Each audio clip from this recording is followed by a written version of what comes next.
in a grand English manor shrouded in fog. Reginald Harrington, wealthy importer who despised tea with a passion, calling it poison for the weak, slumps dead over his desk, a cup of steaming Darjeeling laced with cyanide at his side. But here's the chilling twist. Harrington secretly loved tea, smuggling exotic blends under his coffee empire, and his fabricated allergy was a lie to hide his illicit trade. Enter Hercule Poirot, the brilliant detective with his waxed moustache and piercing eyes, unraveling a web of betrayal among suspects. His elegant widow, Lydia, indebted nephew Victor, ambitious partner, Crowe, half-sister, Dr. Hale, loyal butler, Simmons, and timid, maid Elsie, whispers of midnight meetings, stained gloves, hidden vials, and a coded journal point to greed, affairs, and revenge. Yet, in a shocking revelation, the killer isn't who you think, but the one closest to him, driven by a betrayal that turns love to lethal brew. But wait, ... What if the poison wasn't in the tea at all? Dive in to uncover the final twist that changes everything. Chapter 1. The Invitation to Thornfield Manor. Hercule Poirot sat in the first-class compartment of the express train from London Paddington to the rural station of Ashbury. His small, neat hands folded precisely over the silver head of his cane. The landscape outside the window blurred into a tapestry of English. Countryside fields of golden wheat swaying under a pale September sun, dotted here and there with clusters of sheep that resembled puffs of cotton wool scattered by a careless giant. Poirot, however, paid little heed to the pastoral beauty. His mind, that intricate mechanism of logic and intuition, was already engaged with the puzzle outlined in the letter he held in his lap. The missive had arrived that morning at his modest apartment in Whitehaven Mansions, delivered by the ever-efficient Miss Lemon, his secretary, who had placed it on his desk with a crisp from Inspector Japp, "Sir," marked urgent. Poirot had slit the envelope with his pearl-handled letter opener, his egg-shaped head tilting slightly as he absorbed the contents. Inspector James Japp, that bluff, good-natured Scotland Yard detective with whom Poirot had collaborated on numerous occasions, seldom wrote unless the matter was one that baffled the official machinery of justice, and this, it seemed, was precisely such a case. "My dear Poirot," the letter began in Japp's straightforward hand, "I find myself up against a wall in a matter that screams for your peculiar talents. Reginald Harrington, ESQ, of Thornfield Manor near Ashbury, was discovered dead in his study 2 evenings ago, under circumstances that point unequivocally to murder. The cause, cyanide poisoning. The vehicle, a cup of tea found at his elbow. Now, here's the rub. The man despised tea, never touched the stuff in his life, by all accounts. His household swears he ordered coffee that night, as always, yet the cup contained tea, and the poison with it. The locals are stumped, and I've been called in. If your little grey cells are idle, hop on the next train down. I'll meet you at the station. Yours, Japp." Poirot had stroked his magnificent moustache, a gesture that invariably accompanied deep thought, and murmured to himself, "Ah, the English and their tea. It is the national sacrament, n'est-ce pas? To reject it is almost a heresy. And yet, this Harrington, he never orders tea. But death comes in a teacup. Most intriguing. He had telegraphed his acceptance at once, packed a small valise with essentials, including his favorite herbal tisanes, for one could never trust provincial accommodations, and now here he was, rattling toward the unknown. The train lurched slightly as it rounded a bend, and Poirot straightened his already impeccable tie. He detested disorder, whether in attire, in thought, or in the affairs of men. Murder, that ultimate disruption of the natural order, offended his sense of symmetry. But it also challenged him, like a complex crossword puzzle awaiting solution. As the compartment door slid open to admit the conductor, Poirot glanced up, his cat-like green eyes assessing the man in an instant. Mid-50s weary lines around the eyes, a faint aroma of pipe tobacco clinging to his uniform. "Tickets, please," the conductor intoned, clipping Poirot's with a practiced flick. Poirot, ever the conversationalist when it suited him, ventured a question. "This Ashbury-it is a quiet village, not much excitement, I imagine." The conductor chuckled, a dry sound like rustling leaves. "Quiet as the grave, sir, most days. Though there's been a spot of bother at Thornfield Manor. Old Harrington kicked the bucket poison, they say. Whole village is buzzing." Poirot's interest sharpened, though his expression remained bland. "Indeed, and what did the villagers say of this Monsieur Harrington?" "Oh, he was a queer one, sir. Made his pile in imports coffees and spices from the colonies, but never tea. Hated it with a passion. Said it was for weaklings. Folks reckoned he had a bee in his bonnet about it. Lived like a hermit up at the manor with his wife and a few servants. Nephew visits now and then, but that's it." Mercy Poirot nodded, filing the information away. The conductor moved on, and Poirot leaned back, his mind weaving threads. A man who abhors tea, poisoned by it. Was it a deliberate irony, chosen by the killer to mock the victim, or a misdirection to suggest accident? Allergies, perhaps. He had encountered such cases before, substances that could kill without trace of foul play. But Japp mentioned cyanide, which was no natural allergen. The train slowed as it approached Ashbury Station, a modest platform flanked by hedgerows and a single ticket office painted in fading green. Poirot alighted with his valise, the autumn breeze tugging at his overcoat. He spotted Inspector Japp immediately, pacing the platform with his characteristic energy. Hat pushed back on his forehead, a cigarette dangling from his lips. "Poirot, good man, you made it," Japp exclaimed, pumping his hand vigorously. "Train on time for once. Come on, I've got a car waiting. Thornfield's a couple of miles out." As they settled into the back of the police vehicle, sturdy black Austin Japp filled in the details. Harrington was 58, wealthy, no children. Widow Lydia, nephew Victor, who's next in line, business partner Elias Crowe, and the usual staff, butler Simmons, maid Elsie, cook Mrs. Potts, and gardener old Tom. Family. Dr. Miriam Hale pops in regularly. Harrington was found by Simmons at 8 p.m., slumped over his desk. Cut beside him, half drunk. Lab says tea with cyanide and after fell an ox.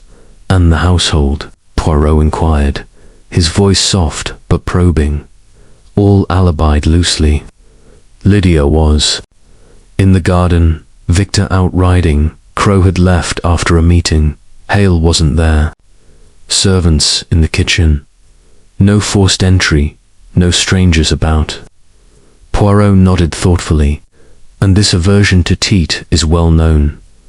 Japp snorted. "Legendary. Harrington would rant about it at the drop of a hat. Claimed it dulled the senses. Preferred his strong black coffee. Imported the beans himself from Brazil. Never kept tea in the house, except perhaps for guests." "Except for guests," Poirot echoed. "Interesting. And who prepared this fatal beverage?" "Elsie, the maid, swears. It was coffee. But the residue was tea leaves, Darjeeling to be precise." The car wound through narrow lanes, bordered by stone walls overgrown with ivy. The manor silhouette emerging against the skyline, a sprawling Georgian edifice of red brick, with tall chimneys and mullioned windows that caught the fading light. Thornfield Manor exuded an air of faded grandeur, its gardens meticulously trimmed but somehow melancholic, as if mourning their master's passing. They were met at the door by Simmons, the butler, a tall, gaunt man in his 60s, with a face like carved mahogany and eyes that betrayed nothing. "Inspector Japp, sir, and this must be Monsieur Poirot. The mistress is expecting you in the drawing-room." The interior was a study in opulence tempered by age, polished oak floors, Persian rugs, walls lined with bookshelves groaning under leather-bound volumes. Portraits of Harrington ancestors gazed down sternly, their eyes following the visitors with accusatory stares. Poirot noted the details, the faint scent of beeswax polish, a vase of wilting chrysanthemums on a side table, a grandfather clock ticking solemnly in the hall. Lydia Harrington rose from a chintz armchair as they entered the drawing-room, a fire crackling in the grate despite the mild weather. She was a woman of about 45, elegantly dressed in black crepe, her auburn hair coiled in a chignon, her features refined but etched with strain. "Inspector, Monsieur Poirot, thank you for coming. This is all so dreadful." Poirot bowed slightly. "Madame, my condolences. Hercule Poirot is at your service." Japp cleared his throat. "We've a few questions, Mrs. Harrington. Perhaps you could tell Monsieur Poirot what happened that evening." Lydia sank back into her chair, her hands twisting a laced handkerchief. Reginald had been in his study all afternoon, working on accounts. He rang for coffee at 7, as usual. Elsie brought it. At 8, Simmons went to announce dinner and found him ... Gone. Her voice faltered. "You, madame, where were you?" "In the conservatory, tending my orchids. I heard nothing unusual." Poirot's eyes roamed the room, alighting on a silver tray with decanters. "Your husband, he was in good health?" "Yes, aside from his nerves. Business pressures, you know, Elias Crowe, his partner, had been pushing for changes." Japp interjected. "Crowe mentioned an argument that day." Lydia's lips tightened. A minor disagreement. Reginald was set in his ways. The interview continued, with Poirot probing gently about visitors, routines, enmities. Lydia answered composedly, but Poirot detected an undercurrent of evasion, like a melody half heard. Next, they spoke with Victor Harrington, the nephew, in the billiard room. A handsome young man of 28, with tousled hair and a restless manner, he chalked a cue absently, "Uncle Reg. Cantankerous old sod, but I didn't kill him. I was out on the estate, checking fences. Ask the gardener. Your inheritance." Monsieur Poirot asked mildly. Victor flushed. "Yes, I stand to gain. But I'm not desperate. A few debts, nothing serious." Japp raised an eyebrow. "We've heard otherwise.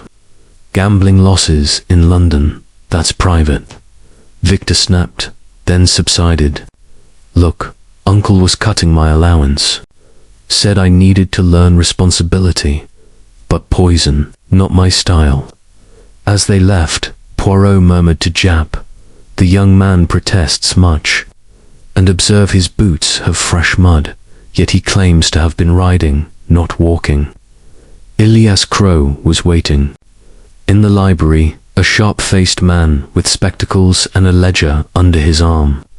"Harrington and I built the business from nothing. Coffees, Coco's exotics. But he blocked my ideas for tea imports. Said it was commonplace." An argument, then Poirot prompted. Crowe shrugged. Heated words, nothing more. I left at 6. Alibi with my club in town. The maid Elsie interviewed. In the kitchen was a mousy girl of 19, her apron floured from baking. I made the coffee, sir. Strong, black, like always. Took it straight to the study. Master said, "Thank you, unusual, that tanned, I left. No one else touched it." Jap. Pressed. "No, sir. Mrs. Potts was here, but she don't go upstairs much." Dr. Miriam Hale arrived later, summoned by Jap, a brisk woman in her 50s, with a no-nonsense air. "I saw Reginald last week. Healthy as a horse, bar some indigestion. No allergies I know of. Certainly not to teeth, though he claimed one to avoid it socially." Poirot's interest piqued. Claimed it was not genuine. Hale hesitated. He exaggerated. Mild intolerance perhaps, but not fatal. As evening fell, Poirot wandered the grounds, his cane tapping the gravel paths. The manor loomed, secrets hidden. In its shadows, a man who feigns aversion to tea, poisoned by it, whose hands switched the brew, and why. Dinner was a somber affair. The household gathered under Poirot's watchful eye. Conversations were stilted, glances furtive. Lydia spoke of Reginald's travels, Victor of estate matters, Crowe of markets. Simmons served with silent efficiency. Elsie hovered nervously. Afterward, in the study where death had struck, Poirot examined the scene, the desk cluttered with papers. The chair askew, the cup removed for analysis, but its saucer still bearing a faint ring. He sniffed the air, a trace of bitter almonds, the signature of cyanide. "Jap, mon ami," Poirot said. "This is no impulse crime. It is calculated, with knowledge of habits." Jap nodded. Agreed. But who? Poirot smiled enigmatically. Patience. The grey cells, they begin to stir. The night deepened, wind whispering through the oaks. Poirot retired to a guest room, but sleep eluded him. Instead, he paced, reconstructing the timeline, weighing motives. Lydia's composure to perfect, Victor's debts pressing, Crowe's ambition ruthless, or a servant's grudge. Dawn broke with mist shrouding the manor. Poirot rose early, encountering the gardener Tom in the yard, a weathered old man with gnarled hands. "Master Harrington, he were peculiar about tea. Once caught me, brewing some for myself near, sacked me, said it were poison." "Poison," Poirot repeated. "Prophetic Nan," Tom grunted. "Folks say he had enemies in trade. Rivals undercut Yassi back." Inside, breakfast brought fresh revelations. Jap had wired London. Victor's debts were substantial. Crowe's finances shaky. Lydia had consulted a solicitor, resupply divorce. Poirot confronted her privately. "Madame, your marriage it was happy." Lydia's eyes flashed. As any, Reginald was difficult, but loyal. "And yet, you sought legal advice. How did you?" "It was nothing, precautionary." The day unfolded with more interviews, alibis cracking slightly. Elsie admitted seeing Victor near the study. Crowe confessed to lingering longer than claimed. Hale revealed prescribing a tonicoot it had been tampered with. By afternoon, Poirot had sketched a web of connections, smuggling hints in Harrington's ledgers, teas disguised as coffees, family secrets, Hale perhaps related, romantic entanglements, Elsie and Victor. Closing parenthesis. As sunset, Poirot gathered them. Mise Amos. The puzzle assembles. The man who never ordered tea did so in secret, I suspect. But the killer knew unstruck. Gasps rippled. But this was merely the opening. The truth lay deeper, in twists yet to unfold. Chapter 2. The eccentric host. The morning mist clung to the grounds of Thornfield Manor like a gossamer veil, softening the sharp edges of the Georgian architecture and lending an air of melancholy to the estate. Hercule Poirot stood at the window of his guest room, his small, precise hands clasped behind his back, his green eyes scanning the gardens below. The rose bushes, meticulously pruned, stood in orderly rows, yet their blooms seemed to droop, as if burdened by the secrets of the house. Poirot's mind, however, was far from the flora. It was already dissecting the enigma of Reginald Harrington's death, a man who, by all accounts, despised tea, yet had met his end through a poisoned cup of it. The paradox was delicious, and Poirot savoured it as one might a fine vintage. He descended the grand staircase, his patent leather shoes clicking softly on the polished oak, and made his way to the breakfast room, where Inspector Japp had promised to meet him. The room was bathed in pale sunlight filtering through tall windows, illuminating a mahogany table set with silver and porcelain. The household was already assembled, their faces a gallery of strained civility. Lydia Harrington, the widow, sat at the head, her black dress a stark contrast to her pale skin, her auburn hair gleaming under a widow's cap. Victor Harrington, the nephew, slouched in his chair, his handsome features marred by a sullen expression. Elias Crowe, the business partner, sat erect, his sharp eyes flicking over a newspaper as if to distance himself from the tension. The servants Simmons, the butler, Elsie, the maid, and Mrs. Potts, the cook, hovered at the edges, their movements precise but their glances uneasy. Dr. Miriam Hale, the family physician, was absent, though Poirot noted her name in the mental ledger he was compiling. Japp, puffing on a cigarette, despite Lydia's faint frown, greeted Poirot with a nod. Morning. Poirot slept well as one can in a house where murder has taken residence. Poirot replied, his voice soft but carrying that unmistakable clarity. He accepted a cup of coffee from Simmons, noting the butler's steady hands and impassive face. You have learned more, mon ami. Japp leaned forward, lowering his voice a bit. Lab confirmed the tea was Darjeeling, high grade, not your average blend. Cyanide was mixed in quick-acting, no mistake possible. But here's the odd bit. The cup itself had traces of coffee grounds beneath the tea. Suggests it was reused. Without washing. Poirot's moustache twitched, a sign of his mind's acceleration. Coffee beneath tea. Most curious. The maid Elsie, she prepared the drink. She swears it was coffee, as always. Says Harrington never asked for tea in her 2 years here. And yet, Poirot mused, tea was served, and death. With it, we must explore this aversion of Monsieur Harrington's.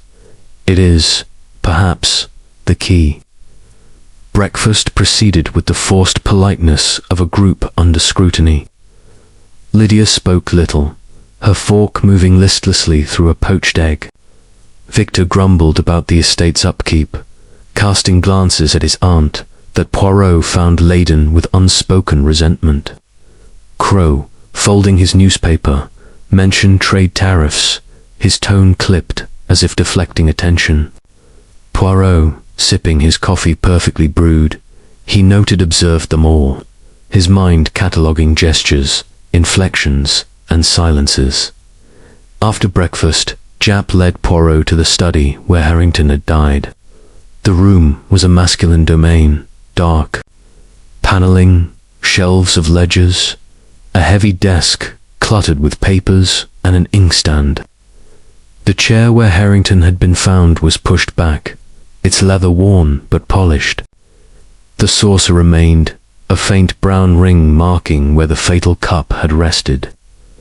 Poirot circled the room, his cane tapping lightly, his eyes missing nothing. A faint scratch on the desk caught his attention, a crescent-shaped mark, as if a ring had pressed too hard. "This mark," Poirot said, pointing. "It is recent, Nan." Jap squinted. "Could be. We'll have it photographed." "Anything else?" Poirot knelt, peering at the carpet. A single thread, green and silken, clung to the edge of the desk leg. And this, perhaps from a garment. Not the widow's black, nor the servants' uniforms. Interesting. They moved to the conservatory, where Lydia had claimed to be tending orchids during the critical hour. The glass-walled room was a jungle of exotic plants, their scents mingling with damp earth. Poirot examined the orchids, their delicate petals trembling under his touch. "Madame was here, alone."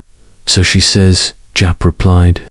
"No one saw her, but the gardener was working nearby. Didn't hear anything odd." Poirot's gaze fell on a small table, where a pair of gardening gloves lay, one stained with a dark smudge ink, or perhaps something else. "We shall ask Madame about her gloves," he murmured. Their next stop was the kitchen, a bustling domain ruled by Mrs. Potts, a stout woman with flour-dusted hands and a nonsense air. Elsie was there, polishing silver, her cheeks flushed as Poirot entered. "Mademoiselle Elsie," he began, his tone gentle, "you prepared Monsieur Harrington's coffee at 7. "Oui. Yes, sir," she said, her voice quavering. "Ground the beans fresh, boiled the water, poured it into his special pot, took it straight to the study. And he said thank you. This was unusual." Elsie nodded. "He never says much. Gruff, like I thought he was in a good mood." Poirot's eyes narrowed. "And the cup, did you wash it before?" "Of course, sir, always do," Jap interjected. "Yet the lab found coffee grounds under the tea." "How's that possible?" Elsie paled. I don't know, sir. I swear it was clean." Poirot patted her hand. "Do not distress yourself, mademoiselle. The truth, it will emerge." Outside, they encountered Tom, the gardener, raking leaves. Near the stables, his weathered face creased as he spoke of Harrington. "Master was a hard man, sir. Loved his coffee, hated tea. Once threw out a tin I'd bought for meself. Called it swill for the masses." "Did he have enemies?" Poirot asked. Tom shrugged. "Plenty in business, I reckon. Heard him arguing with Mr. Crowe about shipments, and young Victor always at odds over money." As they returned to the manor, Poirot's mind churned. The coffee grounds beneath the tea suggested tampering after Elsie's preparation. Had someone swapped the drink in the study? Or was Elsie less innocent than she seemed? And the green thread whose wardrobe held such a clue? At luncheon, Dr. Hale joined them, her arrival announced by the crunch of her car on the gravel drive. She was a striking figure, her grey hair swept back, her spectacles glinting with intelligence. "Monsieur Poirot," she said, shaking his hand firmly, "I've heard of your reputation. Reginald's death is a tragedy, but I assure you, his health was sound. No allergies." Poirot probed. "None serious. He claimed a tea intolerance, stomach upset. Nothing more. Used it as an excuse to avoid social calls." Poirot filed this away. "A fabricated allergy. Then, but why? To deter guests, or to mask a secret indulgence?" The afternoon brought a discovery. Jap's men, searching the study, found a hidden drawer in Harrington's desk. Inside were letters, business correspondence, hinting at illicit dealings.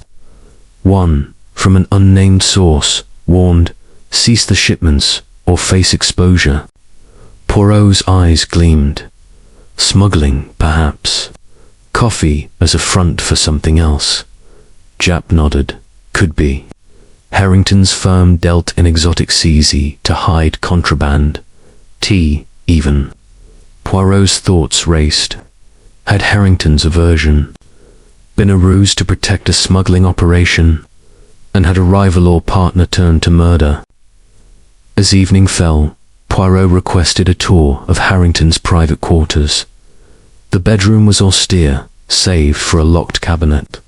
Simmons, summoned with the key, revealed a collection of coffee beans rare, varietals from distant lands, but tucked behind them was a small tin, its label faded but legible.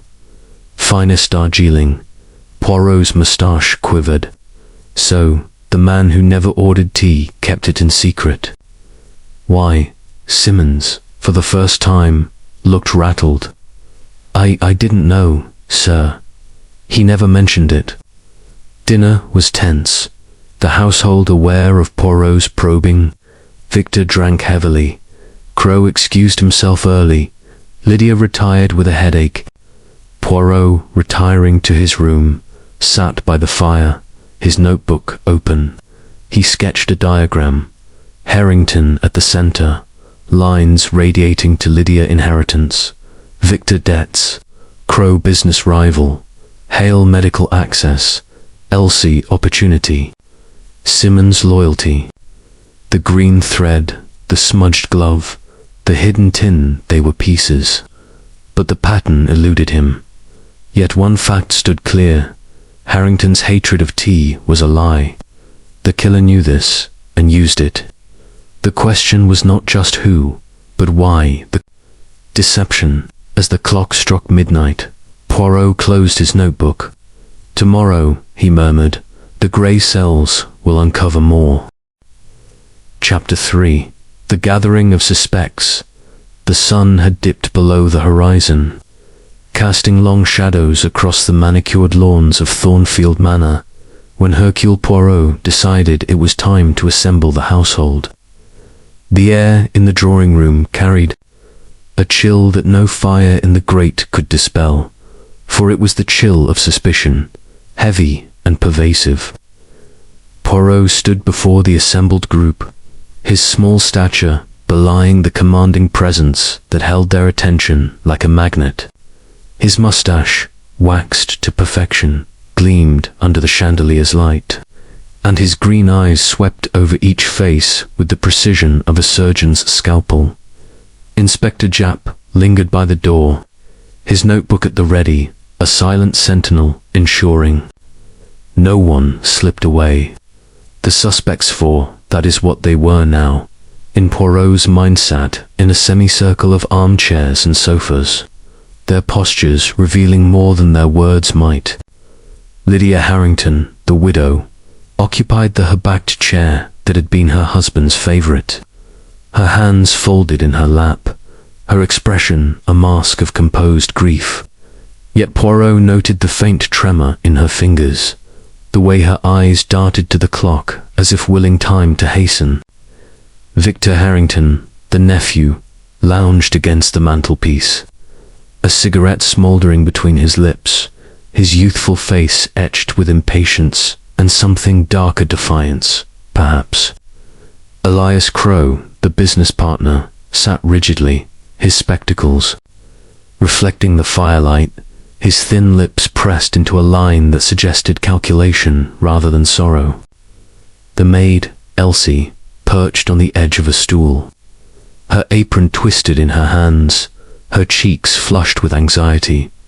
Dr. Miriam Hale, summoned from her nearby cottage, arrived last, her medical bag at her feet, her gaze steady but watchful, as if assessing symptoms in the room's atmosphere. "Mies Amos," Poirot began, his voice resonant despite its softness. "We are gathered here not for Tiernan, that would be most inappropriate given the circumstances, but for truth. Murder has been committed in this house, a crime most foul, and it is the duty of Hercule Poirot to unmask the perpetrator. Reginald Harrington, the man who, as we now know, harbored a secret fondness for tea despite his public disdain, was poisoned in his study. The cyanide was in the tea, a tea he did not openly order, but which found its way to his lips nonetheless. This is the enigma we must solve. A murmur rippled through the room. Lydia's hand flew to her throat. Secret fondness. What nonsense. Is this? Poirot raised a hand for silence. Patience, madame. All will be revealed in due course. First, let us establish the facts. Inspector Japp, if you would summarize the timeline. Japp cleared his throat, flipping open his notebook. Right. Harrington was last seen alive at approximately 6:30 p.m. when Mr. Crowe left after their meeting. At 7, he rang for his evening beverage, assumed to be coffee. Elsie delivered it. At 8, Simmons discovered the body during the dinner announcement. Autopsy confirms cyanide, ingested via the tea in the cup. No signs of struggle. Poirot nodded approvingly. Mercy. Now, each of you had motive, opportunity, or both. We shall explore these one by one, beginning with you, Madame Harrington. Lydia straightened, her eyes flashing. Motive. I loved my husband, Monsieur Poirot. Our marriage had its strains, but murder, absurd. Strains, madame, such as his secretive nature, or perhaps financial matters. You inherit the estate, the business. Shares everything, Nan. And we have learned of your recent visit to a solicitor in London. Lydia's colour rose. That was for estate planning, nothing more. Reginald insisted on it. Poirot's eyes twinkled. And yet, the solicitor mentioned discussions of separation. A small detail, but telling. Victor snorted from his corner. Aunt Lydia, separating. Uncle would never allow it. Silence, Victor, Lydia snapped, then composed herself. It's untrue, I was faithful. Poirot turned to the nephew. Ah, Monsieur Victor. You, too, stand to gain a substantial allowance upon your uncle's death, enough to cover those gambling debts in London, debts that, I understand, have attracted unsavory creditors. Victor stubbed out his cigarette. Debts, everyone has them. I didn't kill him for money. I was out riding, ask Tom. But your horse returned without you at 7:15, Poirot countered. Plenty of time to slip back, tamper with the cup. Victor's face paled. That's a lie. I was mending a fence. Elias Crowe interjected smoothly. Gentlemen, this is speculation. Reginald and I argued, yes, over expanding into tea markets. He resisted, clung to his coffee empire. But poison, I left at 6:30, as Simmons can. A test? Poirot paced slowly. A test. Simmons saw you to the door, but the drive is long. Time enough to double back through the gardens, enter via the French windows. Crowe's jaw tightened. Preposterous. My club in Ashbury confirms my arrival at 7. A 10-minute drive, Poirot noted. Tight, but possible if you hurried. Elsie whimpered softly. Sir, I didn't do it. I brewed coffee, honest. Maybe someone switched it after. Poirot's gaze softened. Mademoiselle, your loyalty is admirable, but your nervousness betrays you. You and Monsieur Victor, there is a connection. We. Whispers in the servants' hall suggest an affection. Elsie's eyes widened. No, I mean, he's kind, but nothing improper. Victor shifted uncomfortably. Leave her alone, she's innocent. Dr. Hale spoke up, her voice calm. Monsieur Poirot, as the physician, I can vouch for Reginald's health. No suicidal tendencies. But cyanide, it's not something I prescribe. My bag contains only standard remedies. Yet cyanide is used in some medical compounds. Poirot observed. And you visited the day before, administering a tonic. For indigestion, Hale insisted. Harmless. The room fell silent, tension coiling like a spring. Poirot stopped pacing, facing them all. Now, the secret tin of Darjeeling in Monsieur Harrington's cabinet. Who knew of it? Blank stares met his question. Lydia shook her head. I had no idea. He forbade tea in the house. Precisely, Poirot said. A forbidden fruit he indulged privately. The killer must have known this secret, replacing his coffee with tea laced with poison, exploiting his hidden vice. Japp stirred, but how? The cup had coffee traces beneath. A clever swap, Poirot explained. The original coffee poured out, tea added atop the residue. Crowe frowned. Who could know such a secret? Someone close, Poirot replied, or someone who spied. As the evening wore on, Poirot delved deeper, questioning each in turn. Lydia admitted. To marital discord Harrington's travels left her lonely, but she denied affairs. Victor confessed to borrowing money from the estate, promising repayment.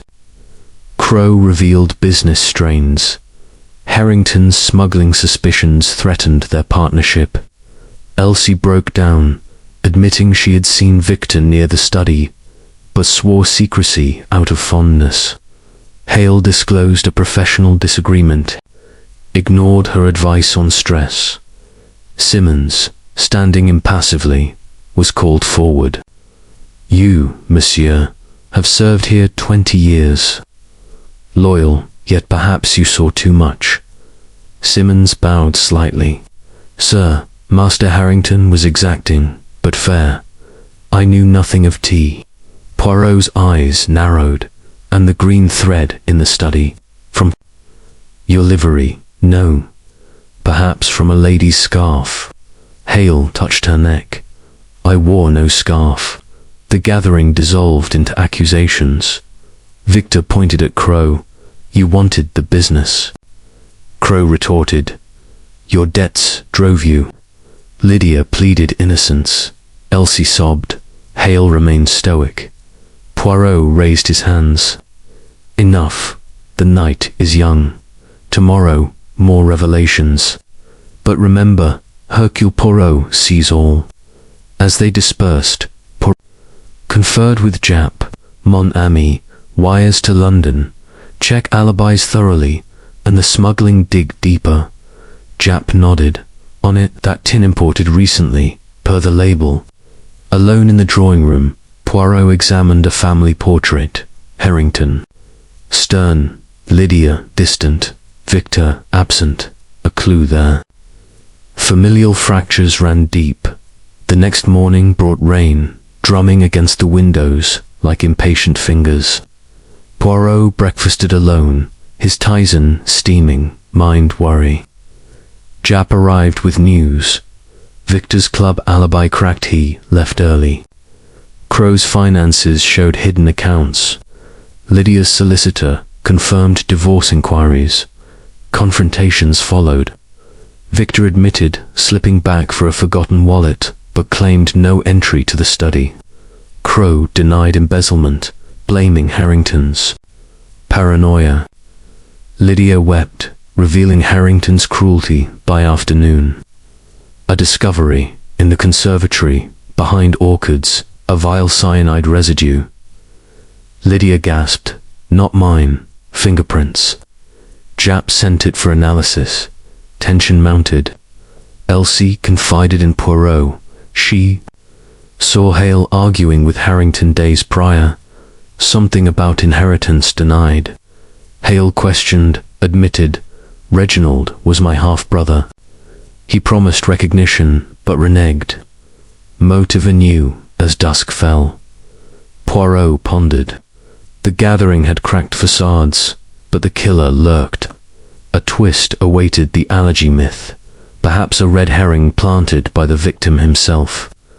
The chapter of suspicions closed, but the book of truth turned pages yet. Chapter 4.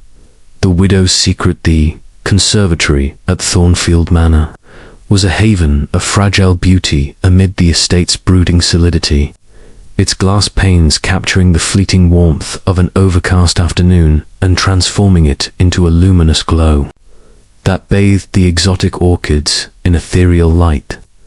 Hercule Poirot had chosen this setting for his private interview with Lydia Harrington, believing that the delicate surroundings might encourage revelations as subtle as the petals unfolding around them. The air was heavy with the scent of damp soil and blooming flowers, a contrast to the sterile chill of suspicion that had permeated the drawing room the night before. Lydia arrived promptly, her black morning dress whispering against the tiled floor, her face composed but her eyes betraying a weariness that no powder could conceal. Madame Harrington, Poirot greeted her with a courteous bow, gesturing to a wicker chair beside a low table adorned with pruning shears and a watering can. "Thank you for indulging Hercule Poirot in this tete-a-tete.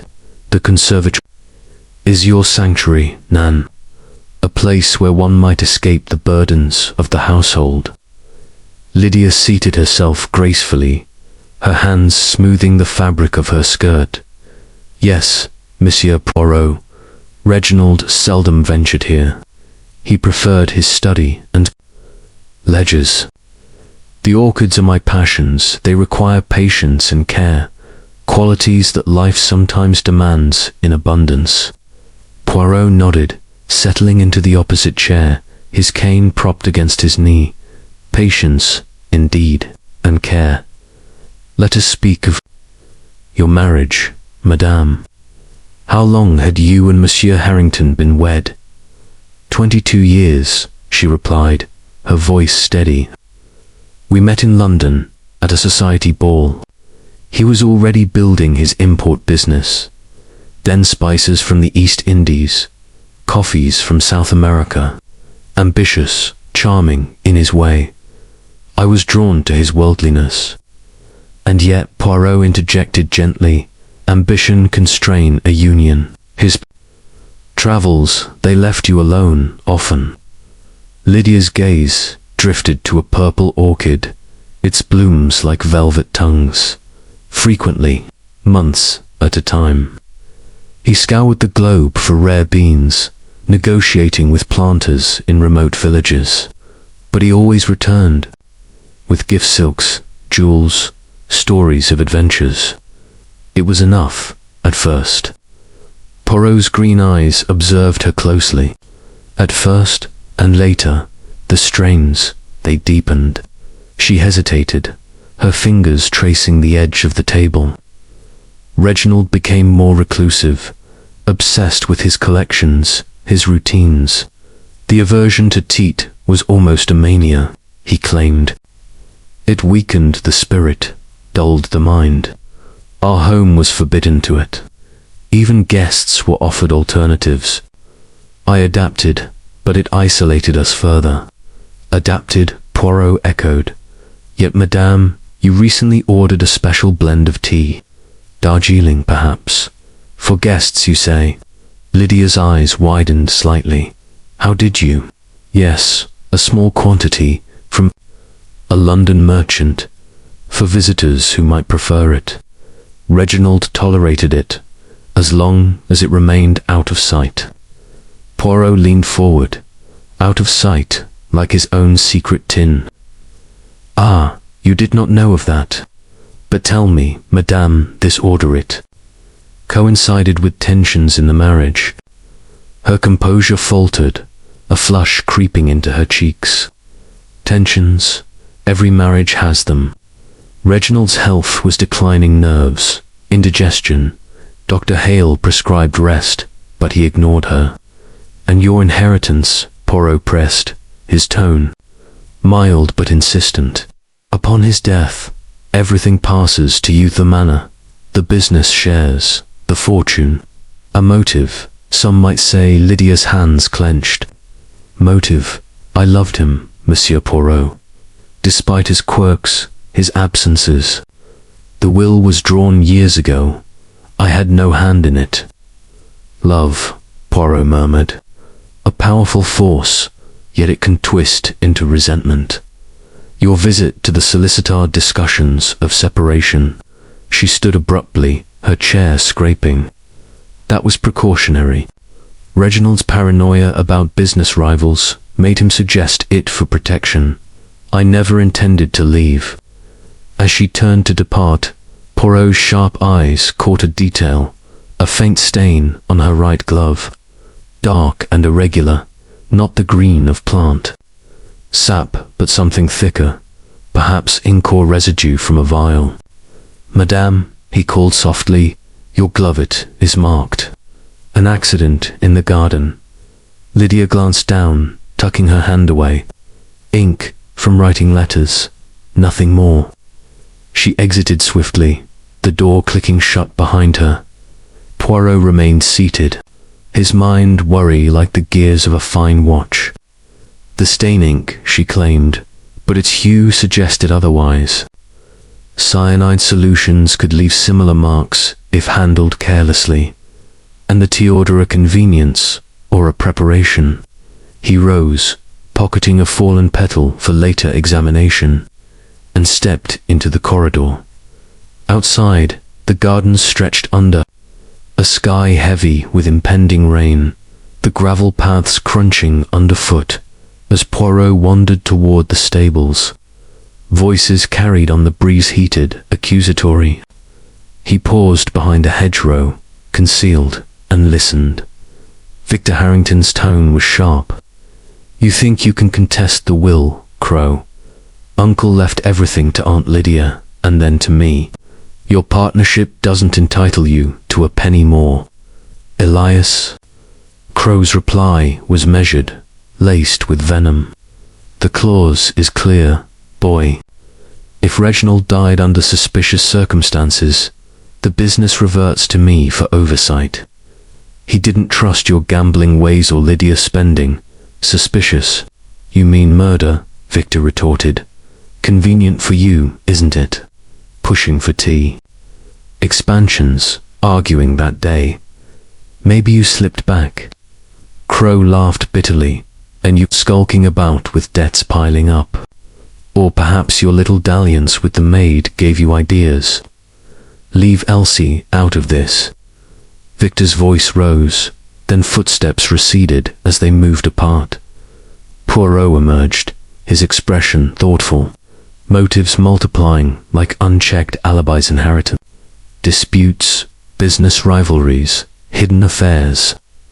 He made his way to the library, where Inspector Japp was poring over documents, a pipe clenched in his teeth. Ah, Japp, mon ami, Poirot said, entering. You have unearthed more. Japp looked up, rubbing his eyes. Plenty. Harrington's will dated 5 years ago, with that clause Crowe mentioned. Suspicious death triggers a review. And Lydia's solicitor. Confirmed, she inquired about divorce proceedings 2 months back, claimed it was hypothetical. Hypothetical, Poirot repeated. Like her love, perhaps, and the tea order trace it. Already did. From Fortnum and Mason, delivered last week. Lydia. Signed for it personally. Poirot's moustache twitched. Personally, and stored where? In the pantry, per Mrs. Potts, but a portion's missing enough for several cups. The afternoon unfolded with further inquiries. Poirot visited the pantry, a cool room lined with shelves of jars and tins. Mrs. Potts, the cook, bustled about, her apron dusted with flour. The tea, Mrs. Harrington brought it in, said it was for special occasions. I put it up high, out of way. And who has access? Poirot asked. All of us, sir, but no one touches it without orders. Poirot examined the tin half empty, its label pristine. A faint fingerprint on the lid, Lydia's, or another's. He dusted it lightly with powder from his pocket kit, revealing several prints overlapping. Next, he sought out Simmons in the butler's. Pantry, where silver gleamed under lamplight. The butler was polishing a tray, his movements methodical. "Monsieur Simmons, you served the family long. Did Madame Harrington confide in you?" Simmons paused. "She is a gracious lady, sir. Bore her burdens quietly, burdens such as Monsieur's absences, or his secrets. Secrets. Master kept his own counsel." Poirot nodded. "And the night of the death, you announced dinner at 8. Did you notice anything amiss earlier?" "Nothing, sir.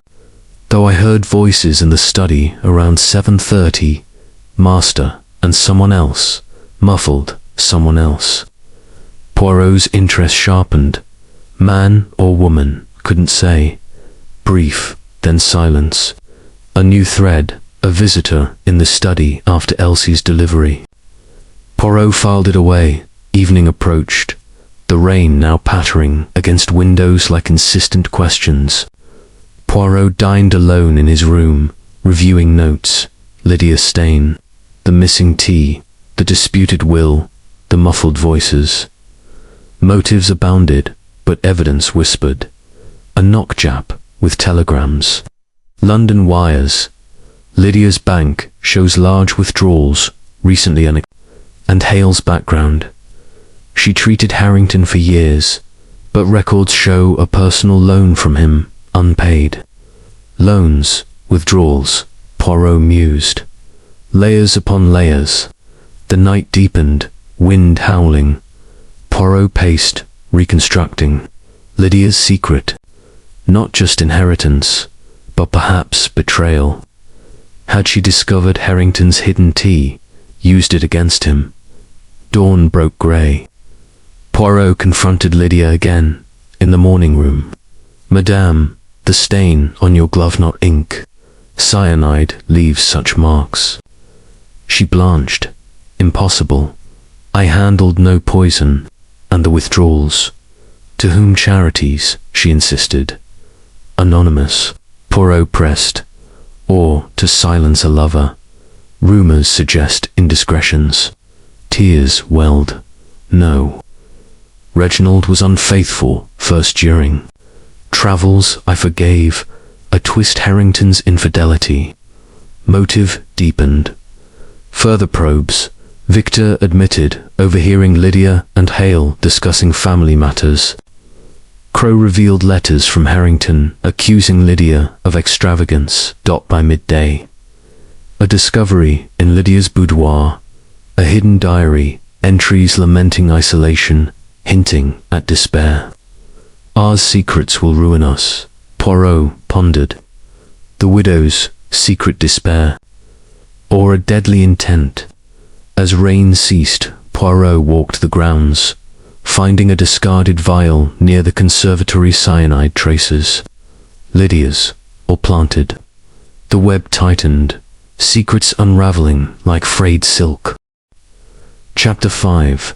The nephews gambled. The rain had ceased by mid-morning, leaving the grounds of Thornfield Manor glistening under a hesitant sun, the air sharp with the scent of wet earth and crushed grass.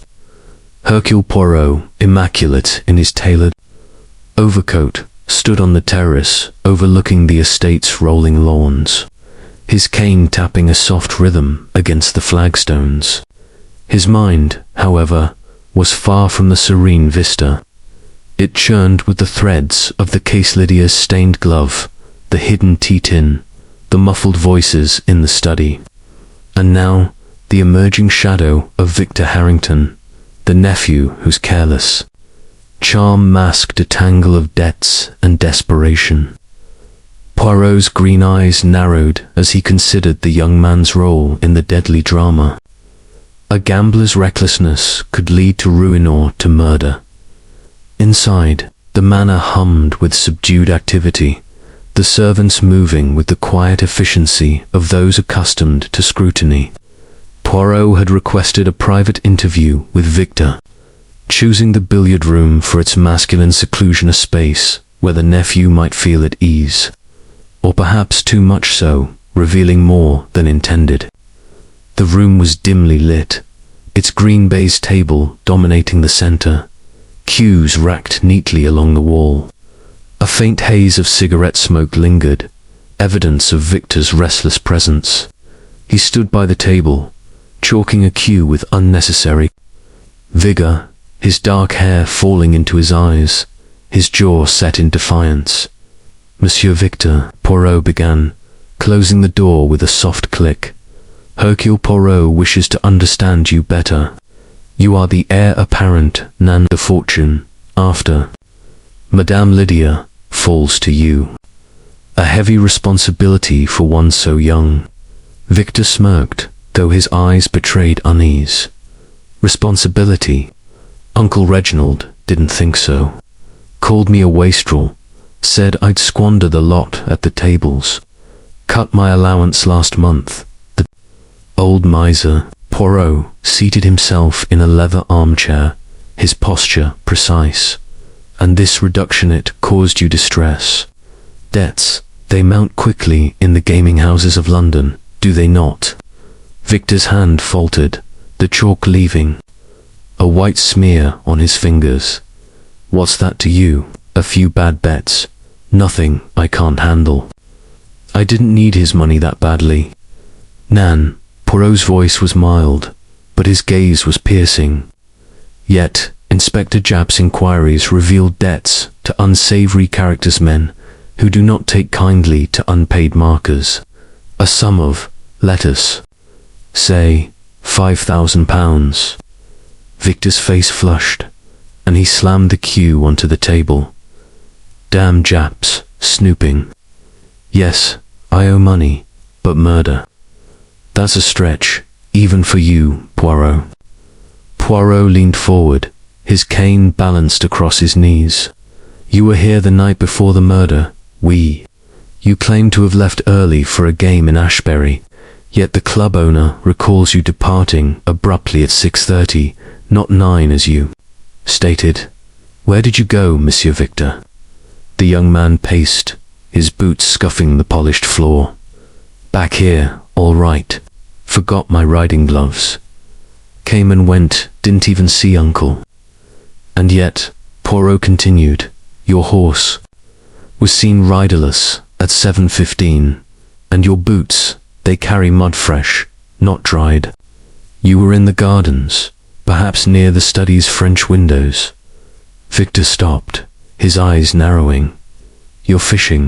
"I didn't go near the study. Ask Elsie, she saw me in the hall." "Elsie," Poirot repeated, his tone thoughtful. "The maid with whom you share a certain familiarity. Whispers suggest more than kindness between you." Victor's fists clenched. "Leave her out of this. She's a good girl, caught in this mess because of me. I borrowed some stuff to cover a bet. Uncle found out, threatened to sack her, but I didn't kill him." Poirot's mustache twitched. "Borrowed or stole? And this threat to Elsie, it gave you reason to resent your Uncle Nan?" "Resent, yes. Kill, no." Victor's voice rose, then broke. He sank onto a stool, running a hand through his hair. "Look, I was desperate, but not that desperate. I thought I could win it back at cards." Poirot rose, circling the billiard table, his fingers brushing the smooth felt. "Desperation, it clouds judgment. A cup left unattended, a moment's opportunity tempting for a man in need." Victor glared. "I'm no poisoner. If you want a culprit, look at Crowe. He and Uncle were at loggerheads over the business. Or Aunt Lydia, she's not the saint she plays." Poirot paused, examining a cue's tip. "Mercy for your candor, monsieur. But truth, it is like a billiard shot. Precision is required, and you have not yet struck the pocket," leaving Victor to his brooding. Poirot sought out Inspector Japp, who was in the library, sifting through telegrams from London. The room smelled of old leather and pipe tobacco, its shelves heavy with volumes on trade and botany. Harrington's passions, it seemed. Jap, mon ami, Poirot said, settling into a wing-back chair. What news of the nephew's alibi? Jap grunted, tossing a telegram onto the desk. Shaky as a house of cards. Club owner confirms Victor left at 6:30, not 9. No one saw him in Ashbury after that. And his creditors, nasty lot. One's linked to a smuggling ring, possibly tied to Harrington's imports. Smuggling, Poirot murmured. The hidden tea tin, the cryptic letters in the desk. Perhaps Victor knew more than he admits. Jap nodded. And Elsie, she's covering for him. Servants talk. She's sweet on him. Admitted he asked her to keep quiet about his return that night. Poirot's eyes gleamed. A pact, then. But is it love or complicity? We must press. Mademoiselle Elsie further. They found the maid in the scullery, scrubbing pots with a vigour that suggested she was washing away more than grease. Her hands trembled as Poirot approached, her eyes darting to the door. Mademoiselle Elsie, he began gently, you are loyal to Monsieur Victor. Oui, but loyalty can blind. You saw him near the study that evening, did you not? Elsie's cloth stilled. I saw him in the hall, sir, fetching his gloves. He didn't go in, I swear. And yet, Poirot pressed, you withheld this from Inspector Jap. Why? Tears welled in her eyes. He asked me to, said it'd look bad. He's kind to me, sir, not like the master. Mr. Harrington was going to dismiss me over the silver. Victor took it to settle a debt, but I got the blame. Poirot's voice softened. And this kindness, it is more than gratitude. You care for him, Elsie flushed, nodding. He's promised to help me. Once he gets his share. A motive within a motive, Victor. Protecting Elsie, or using her. Poirot thanked her and withdrew, his mind weaving new patterns. The afternoon brought a walk through the estate. Poirot's cane sinking into the damp earth as he inspected the gardens near the study's French windows. A footprint, partially washed away by rain, caught his eye too small for Victor's boots. Perhaps a woman's. Nearby, a crushed cigarette butt, its brand matching Victor's. Sloppy, Poirot thought, or deliberate. Back inside, he examined the study again, noting a ledger entry. Villone, £500, unpaid. Victor's debts ran deeper than admitted. A confrontation with Simmons revealed more. The butler had overheard Victor begging Harrington for funds days before, met with a refusal. Dinner was a strained affair, Victor absent, claiming a headache. Lydia spoke of estate upkeep, Crowe of market fluctuations, Hale of medical journals. Poirot observed, noting Crowe's watch chainer, single tea leaf, dried and overlooked, caught in its links. Afterward, Poirot cornered Hale in the hall. Doctor, you treated Monsieur Victor recently nervous strain. Hale adjusted her spectacles. Minor anxiety. He's under pressure, but stable. And your loan from Harrington and Pard, I understand. Her face tightened. A private matter.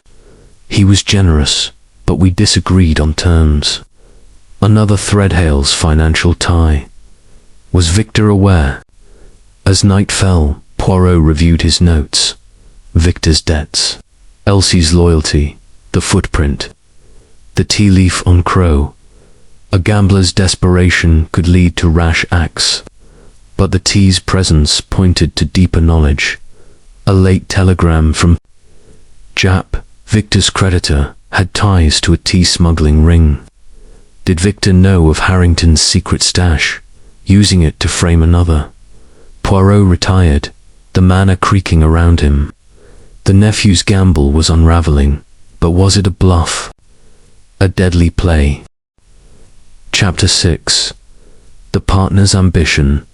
The late afternoon sun cast long, slanting rays through the tall windows of Thornfield Manor's library, gilding the leather-bound volumes and bathing the room in a warm, deceptive glow that belied the chill of suspicion within its walls. Hercule Poirot stood before a towering bookshelf, his small, meticulous hands clasped behind his back, his green eyes tracing the title treatises on trade routes, botanical compendiums, and ledgers of commerce that spoke of Reginald Harrington's worldly obsessions. But Poirot's mind was not on the books. It was fixed on Elias Crowe, the business partner whose sharp features and sharper ambitions had begun to emerge as a focal point in this intricate puzzle. The man who never ordered tea had been poisoned by it, and Crowe, with his desire to expand their empire into that very commodity, stood at a crossroads of motive and opportunity. Poirot had requested a meeting with Crowe in the study, the very room where death had struck, believing the setting might unsettle the man and loosen his tongue. The study was unchanged since Poirot's last inspection. The heavy desk still bore its crescent-shaped scratch. The saucer, with its faint brown ring, sat untouched, and the air carried a lingering trace of bitter almonds, a ghostly reminder of cyanide.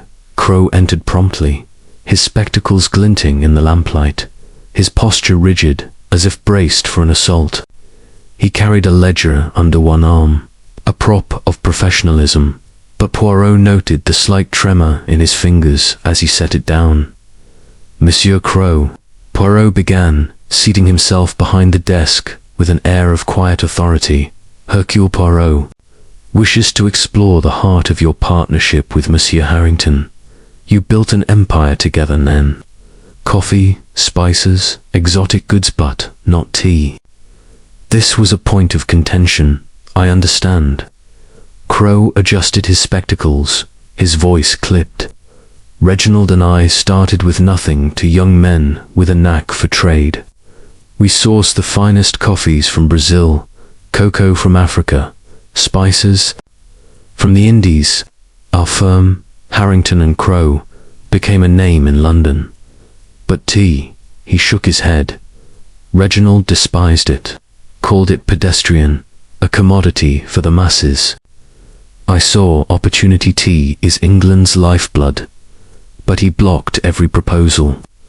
Poirot's moustache twitched, a sign of his mind's quickening. "Blocked, you say? And this caused friction. An argument, perhaps, on the day of his death." Crowe's lips thinned. "A discussion, not an argument. I suggested importing a Sam Blend's high demand, low risk. He refused, said it would dilute our brand. I left at 6:30, as Simmons confirmed. We, the butler, saw you to the door." Poirot agreed, his tone deceptively mild. "Yet the drive to Ashbury is short, and your club confirms your arrival at 7. Time enough, perhaps, to linger in the gardens, to re-enter via the French windows." Crowe's eyes narrowed. "You're grasping, Poirot.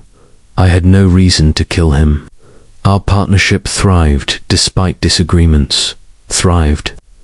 Poirot leaned forward, his cane tapping softly, yet Inspector Japp's inquiries revealed discrepancies in the firm's accounts, small sums diverted to a private account in your name. "Embezzlement, monsieur." Crowe's face flushed, but his voice remained steady. "Nonsense. Those were personal investments, approved by Reginald. He was paranoid, yes, suspected rivals, but I was loyal." "Loyal," Poirot echoed, rising to pace the room. His fingers brushed the desk, pausing at the scratch. "And yet, this mark perhaps from a watch chain pressed too hard during a heated moment. I observe, Monsieur Crowe, that your chain carries a curious adornment of dried tea leaf, overlooked, caught in the links." Crowe's hand flew to his pocket watch, his composure cracking. "A tea leaf? Absurd. I handle no tea, nan, yet." Your ambition was to import it. Did you know of Monsieur Harrington's secret tin of Darjeeling hidden in his cabinet? Crowe hesitated, then shook his head. No, he forbade tea. If he kept it, it was his secret. Poirot's eyes gleamed. Secrets, they are dangerous. Suppose you discovered his hypocrisy preaching against tea while indulging privately. A betrayal of your vision, Nan. Enough to provoke a desperate act. I didn't kill him, Crowe snapped, standing abruptly. Look to Victor. His debts were bleeding the estate. Or Lydia, she stands to gain everything. Poirot raised a hand. Mercy, monsieur. Your candor is noted. But the truth, it is like a ledger. Every entry must balance. As Crowe departed, Poirot lingered in the study, examining the ledger Crowe had left behind. A page, hastily torn, left a jagged edge. Running his finger along it, Poirot found traces of increscent, smudged. A note, perhaps, written in haste. He pocketed a fragment for analysis. Stepping into the corridor, Poirot encountered Inspector Japp, who was returning from the stables with news. Poirot, old chap, got something. The gardener, Tom, saw Crowe's car parked near the gate at 7, not leaving as he claimed. And a telegram from London. Crowe's private account received funds from a tea merchant in Calcutta, dated last month. Most interesting, Poirot murmured. A connection to tea and a lie about his departure. We must explore further. They sought out Simmons, who was polishing silver in the dining room, his movements as precise as a metronome. Monsieur Simmons, Poirot began. You heard voices in the study at 7:30. Could it have been Monsieur Crowe? Simmons paused, his cloth stilling. Possible, sir. The voice was low, angry. I assumed it was the master alone, perhaps on the telephone. Or with a visitor, Poirot suggested. And the French windows, were they locked that evening? Simmons frowned. I checked them at 6, sir. Secure. But I didn't look after. A new possibility, Crowe, returning unnoticed. Poirot thanked Simmons and moved to the gardens, where the French windows opened onto a secluded path. The earth, still damp, showed no clear prints, but a snapped twig suggested recent passage. Nearby, a discarded matchstick bore the logo of Crowe's Club. Dinner was a tense affair. Crowe's absence, noted pleading a business call. Lydia spoke of charity plans. Victor of horses, Hale of a new clinic. Poirot observed, noting Hale slip a small vial into her medical bag as she rose. Medicine or something more sinister? After dinner, Poirot confronted Hale in the hall. Doctor, you carry vials in your bag. Cyanide, it is not among them. Hale's expression hardened. Of course not. Ephedrine, sedative standard prescriptions. I treated Reginald for indigestion, nothing more. And your loan from him and paid, a source of tension. A misunderstanding, she said curtly. Settled privately. Poirot nodded, unconvinced. As he retired, a maid delivered a note slipped under his door. Check Crowe's office in town. Ledgers hide truth. Unsigned, the handwriting. Unfamiliar, at dawn, Poirot and Japp drove to Ashbury, to Crowe's office above a warehouse. The ledgers, hastily searched, revealed payments to a CT Calcutta tea. A coded entry hinted at shipments mislabeled as coffee. Back at the manor. Poirot found a new clue in the greenhouse.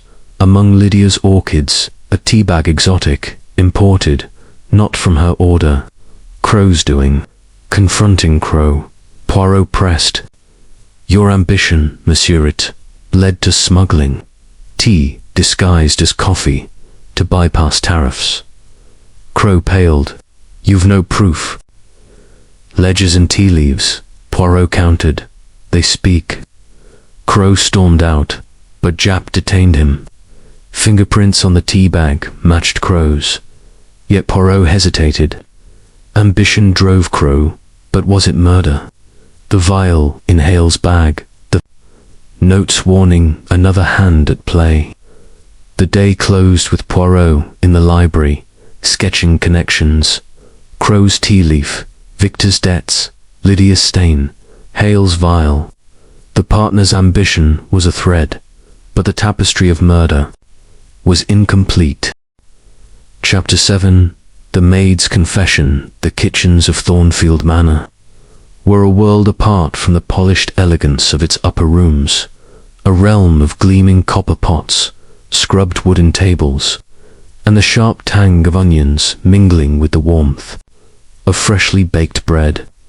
Hercule Poirot stood near the hearth, his immaculate suit slightly at odds with the utilitarian surroundings, his green eyes fixed on Elsie, the young maid, who stood trembling by a sink piled with dishes.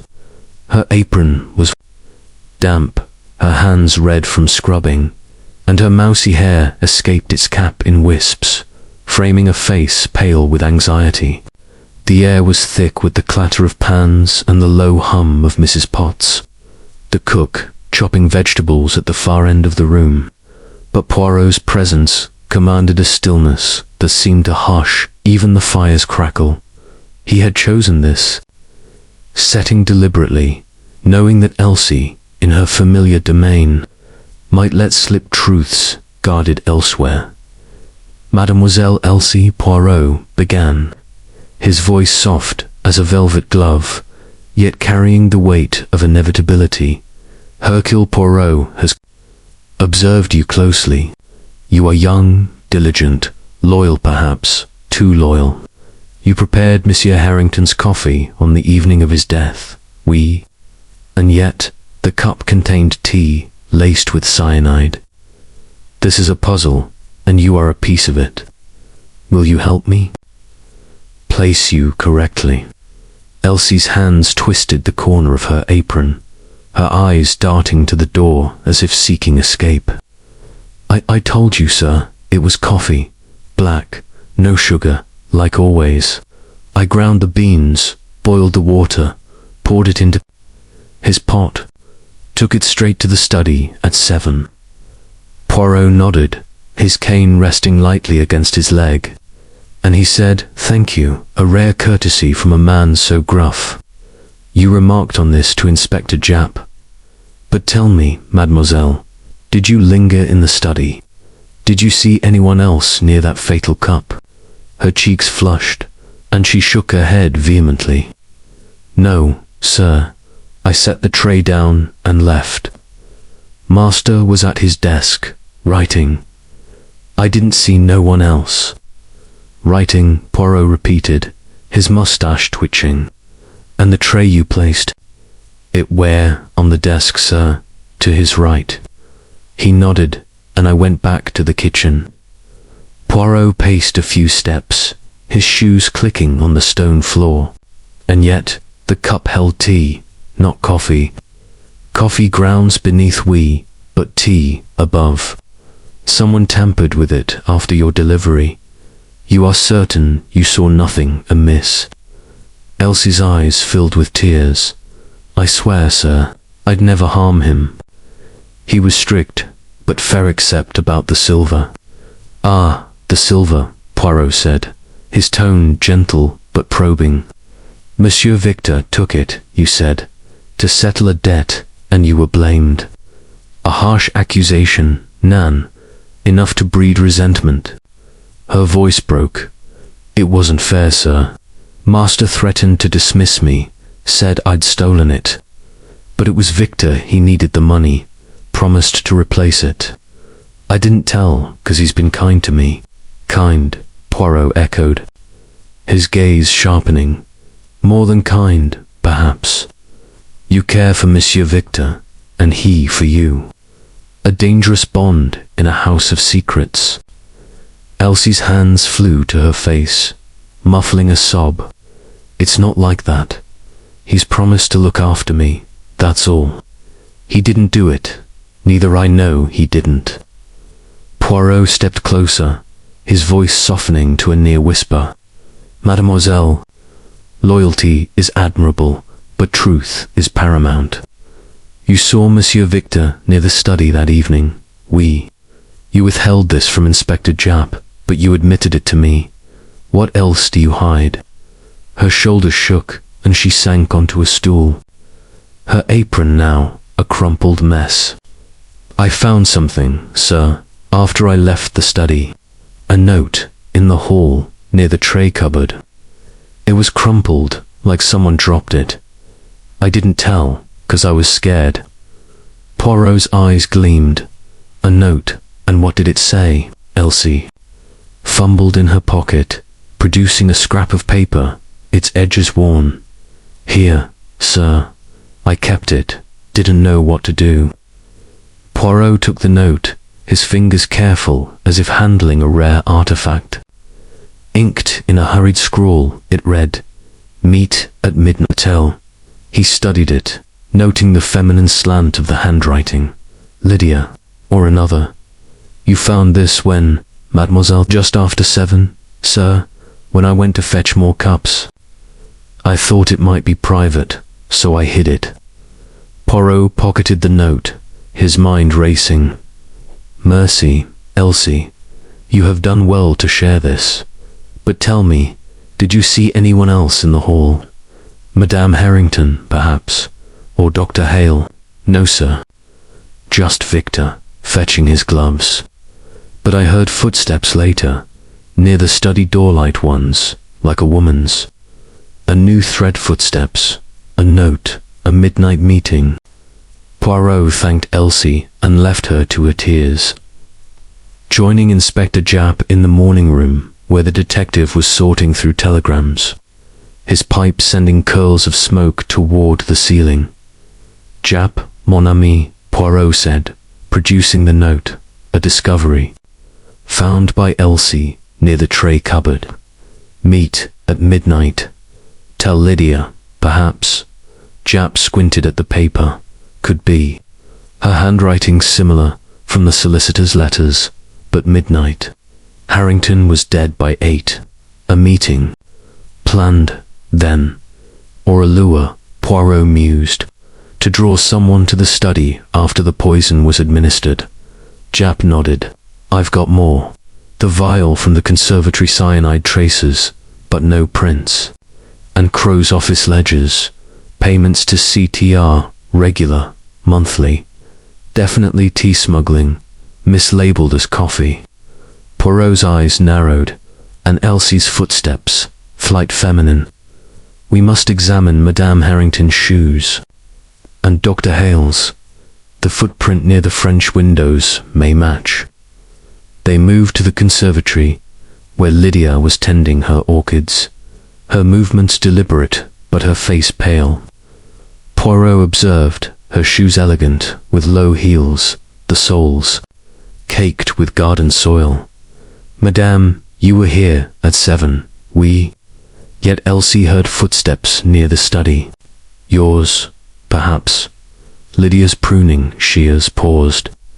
I told you, I was here. The conservatory is my refuge. I heard nothing, and this note. Poirot held it up, watching her reaction. Meet at midnight. Del, your initial, Nan, her. Eyes widened, then narrowed. I wrote no such note. Someone's framing me. Poirot nodded, unconvinced. He left her and sought Dr. Hale, who was in the drawing room, reviewing patient notes. Doctor, your shoes may, I see them. Hale raised an eyebrow but complied, revealing sturdy brogues, clean of soil. I wasn't in the gardens that evening, Monsieur Poirot. I left at 5, after checking on Reginald. And this note. He showed it again. Hale frowned. Not mine. My handwriting is blockier. Test it if you doubt me. Dinner brought. More tension. Victor sullen, Crowe defensive, Lydia withdrawn. Poirot noted Elsie's nervous glances at Victor and Hale's calm detachment. After, he examined the tray cupboard, narrow space off the hall where a faint scent of tea lingered. A single tea bag, tucked behind a stack of saucers, matched the greenhouse find exotic imported. Confronting Elsie again, Poirot pressed, "This tea bag, mademoiselle, did you place it here?" "No, sir," she cried. "I never touched tea." "Master forbade it. Then who?" Poirot murmured.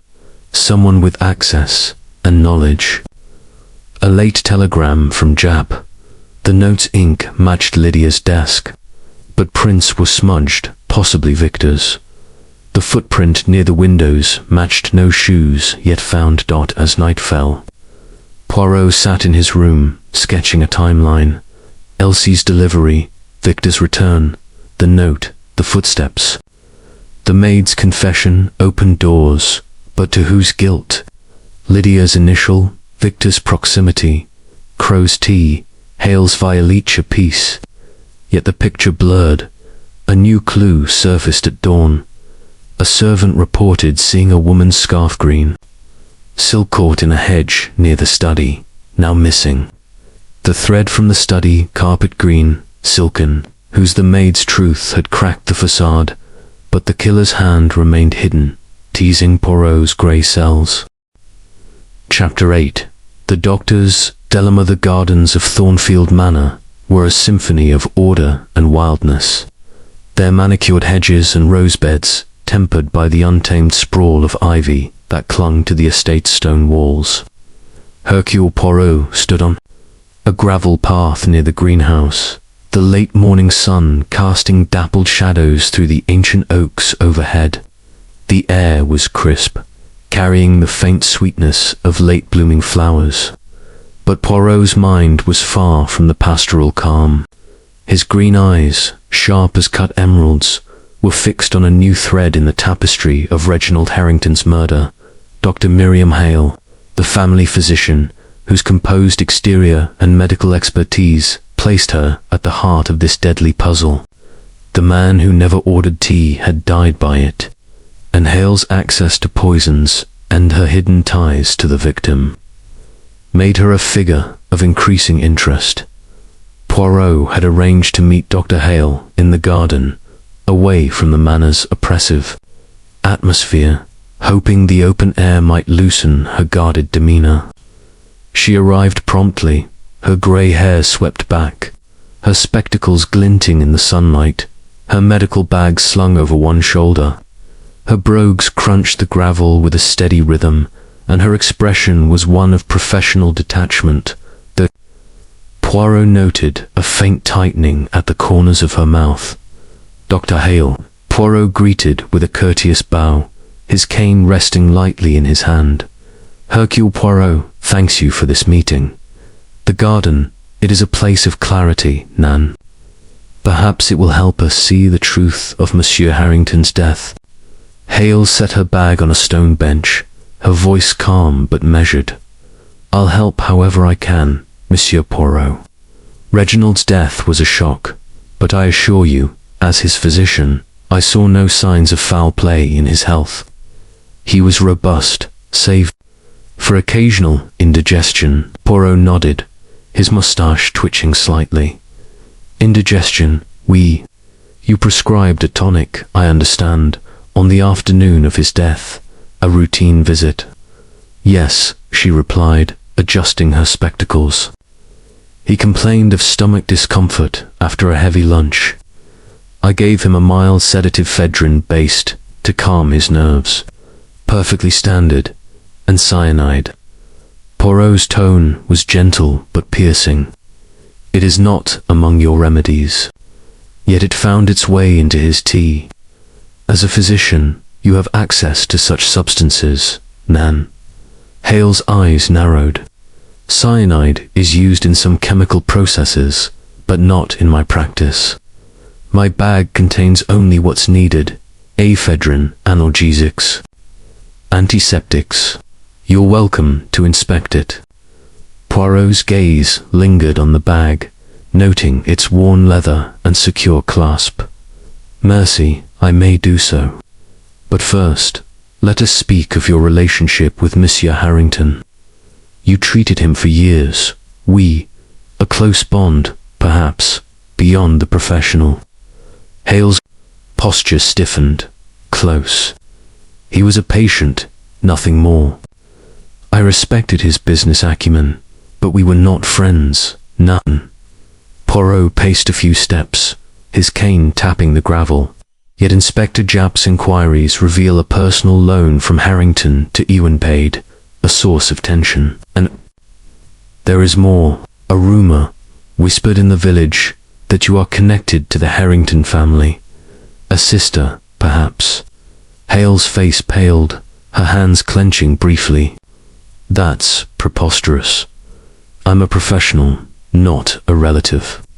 The loan was for my clinic's expansion, private, repaid in part.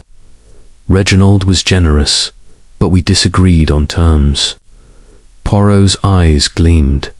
Disagreed or quarreled.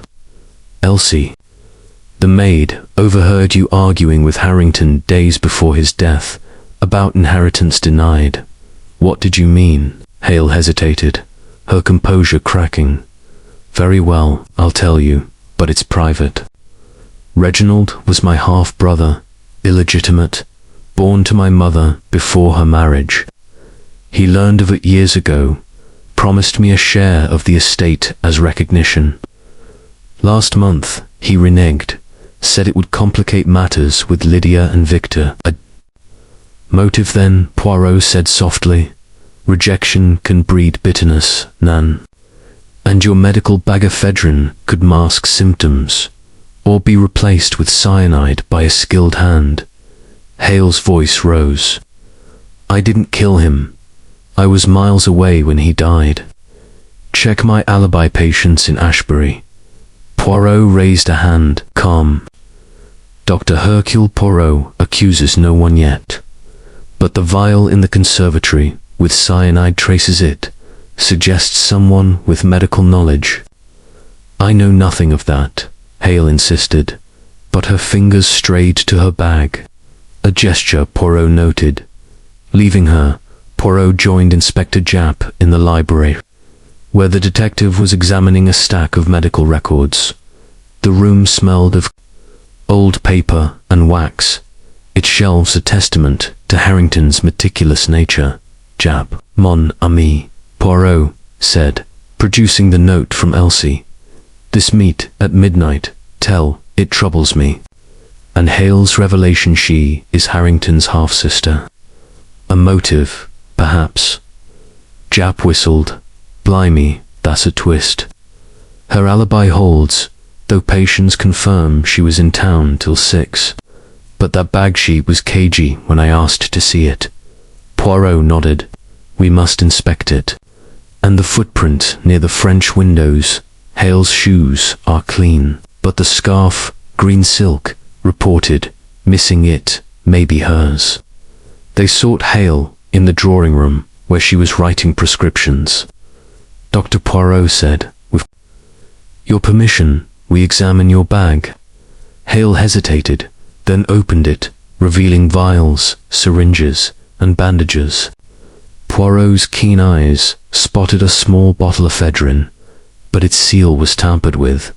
This, it is intact, he asked. Yes, Hale said quickly. I checked it yesterday. Japp bagged it for analysis. We'll test for cyanide. Dinner was subdued, Victor absent, Crowe silent, Lydia pale. Poirot observed Hale's calm, but her fingers toyed with a napkin, betraying nerves. Afterward, he searched the greenhouse, finding a second tea bag identical to the one in the tray cupboard. Its label exotic, not Lydia's order. A confrontation with Simmons revealed more. The butler had seen Hale in the hall near the study a week prior, carrying a parcel. Looked like a book, sir, but wrapped tight. At dawn, a telegram from London. Hale's loan was larger than admitted £10,000, with Harrington demanding repayment, and the vial cyanide traces, faint but present. Poirot confronted Hale again, in the garden. Doctor, your violet is compromised, and your loan a heavy burden. Did you resent your brother's refusal? Hale's voice shook. I didn't poison him. He was cruel, yes, but I sought legal recourse, not murder. Legal recourse, Poirot mused, or a plan to secure your share.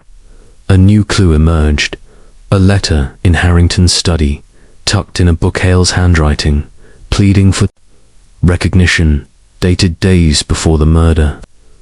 You are my blood, it read. Do not forsake me. The day closed with Poirot in his room, sketching Hale's vial, Lydia's note, Victor's debts, Crowe's tea leaf, the doctor's dilemma family, betrayal or medical misdeed. Chapter 9. The Hidden Allergy. The library at Thornfield Manor was a sanctuary of silence, its towering shelves laden with the weight of knowledge and secrets, the air thick with the scent of aged paper and polished wood. Hercule Poirot sat at a mahogany table, a single lamp casting a pool of light over a stack of documents, Reginald Harrington's medical records, obtained by Inspector Japp from Dr. Hale's office in Ashbury. The rain had returned, a soft patter against the windows, and the manor seemed to hold its breath, as if awaiting the next revelation in the labyrinthine puzzle of Harrington's death. Poirot's green eyes, sharp and unyielding, scanned the pages, his mind piecing together fragments. The tea, the cyanide, the green scarf, the note signed L. But now a new question gnawed at him. The allergy Harrington claimed to tea, a detail that had shaped the household's habits, yet seemed to unravel under scrutiny. Poirot's fingers paused on a medical note dated 5 years prior. Patient reports sensitivity to titanins cause gastric distress. Advised avoidance.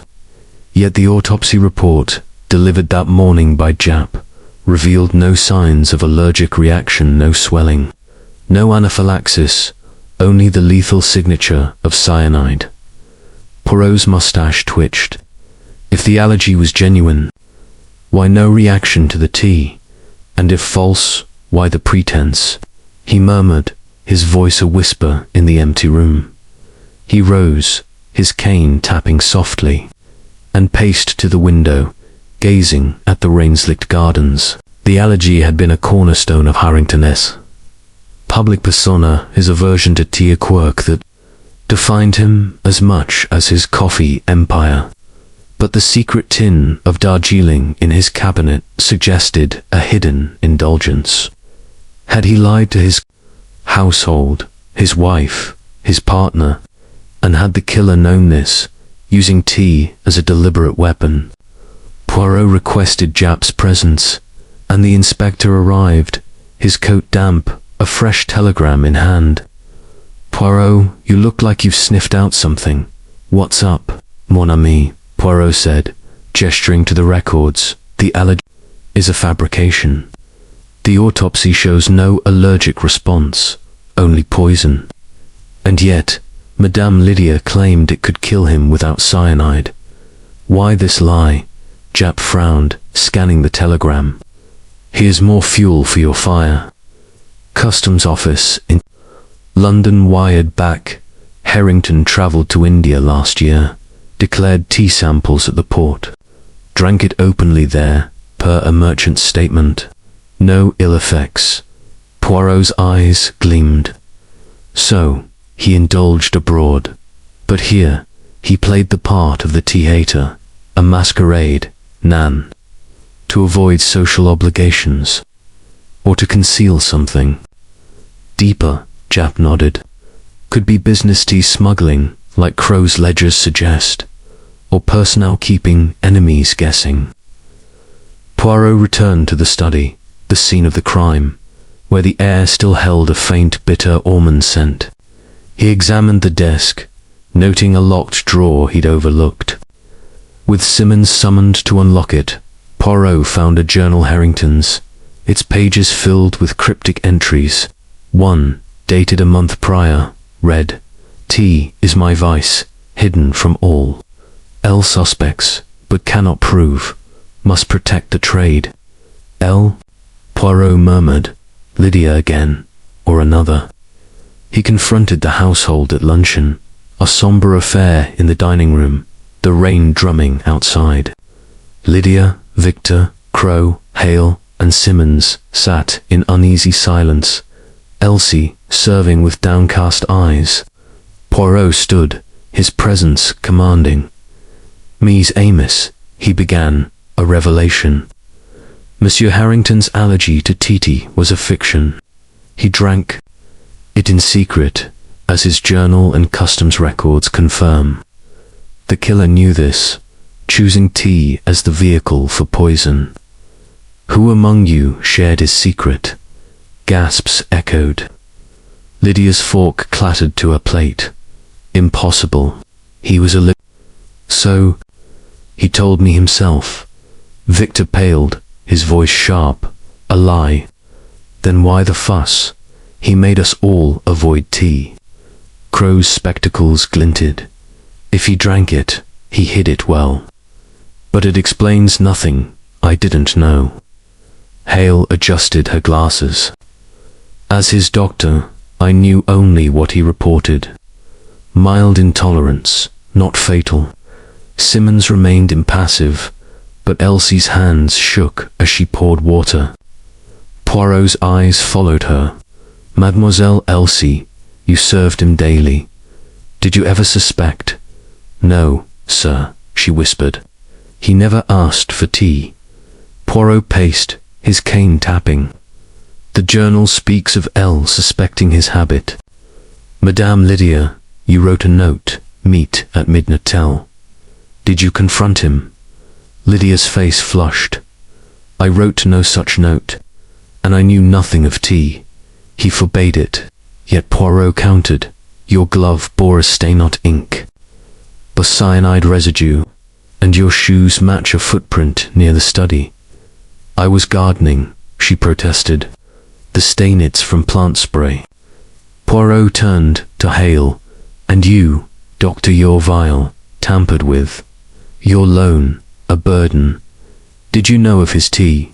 I didn't, Hale insisted. My bag is secure, Victor interjected. What about Crowe? His tea smuggling, maybe he planted the tin. Crowe stood. Slander. I wanted tea in the open, not hidden. The room crackled with accusations, but Poirot raised a hand. Enough. The allergy's lie points to a killer with intimate knowledge. We search further. After luncheon, Poirot and Japp scoured the manor. In Harrington's bedroom, behind a false panel, they found a locked box containing tea packets, exotic blends, labeled in Hindi. A receipt from Calcutta, addressed to Harrington, confirmed purchases. Japp whistled. He was importing tea on the sly. Why this charade? To protect his image, Poirot mused. Or to mask smuggling. The killer used this against him.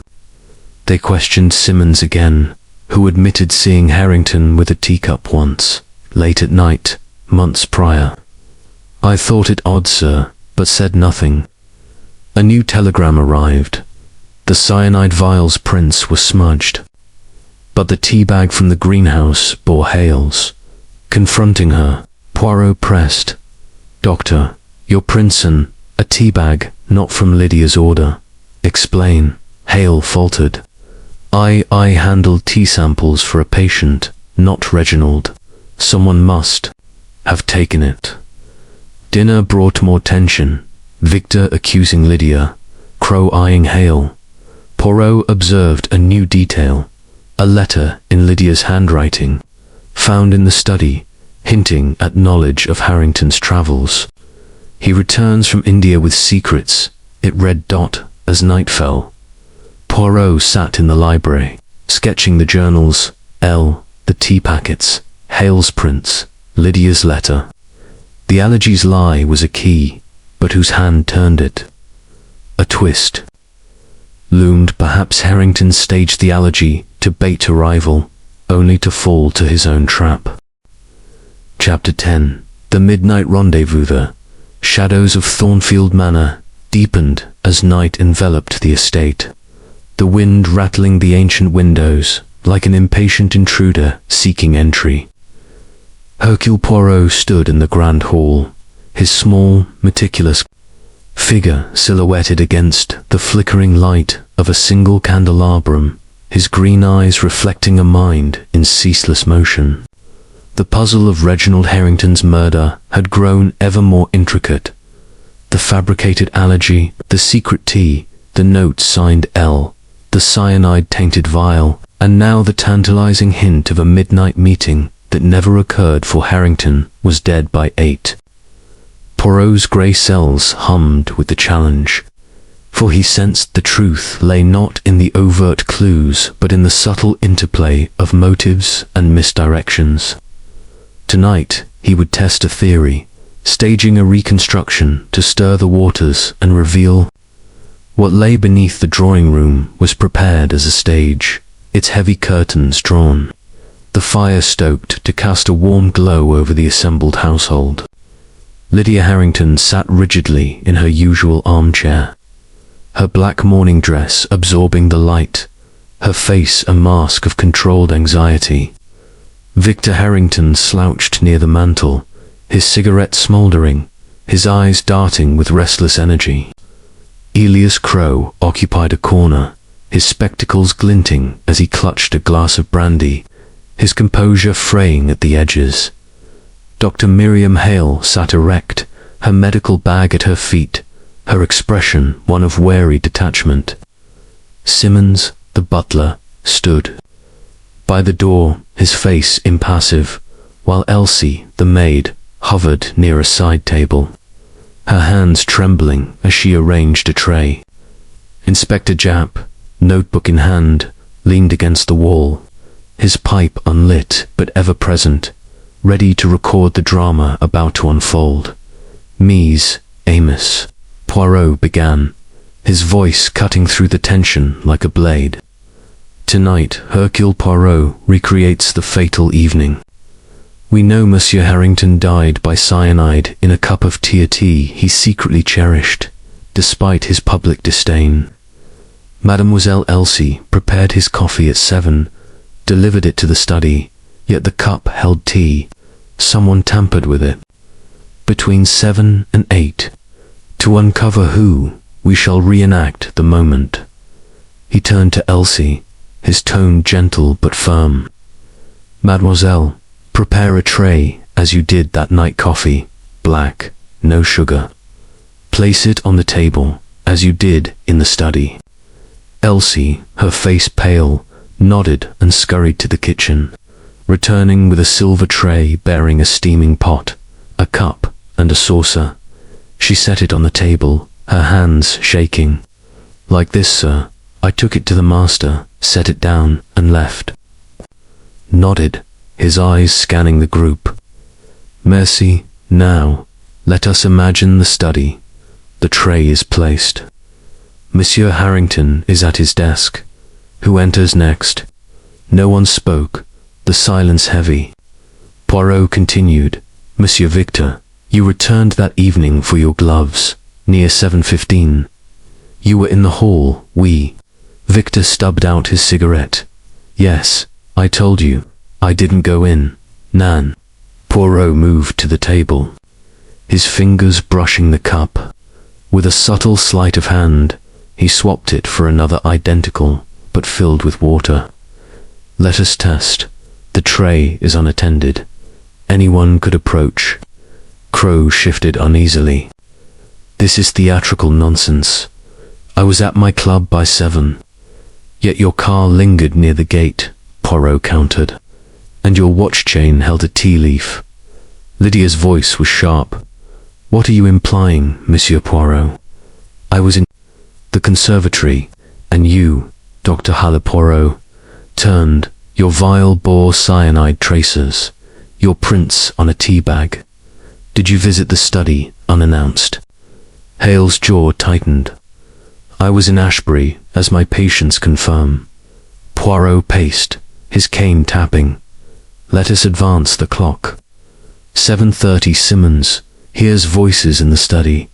A man or a woman. Then silence until 8, when the body is found. He stopped, his eyes fixed on the tray. Now a test.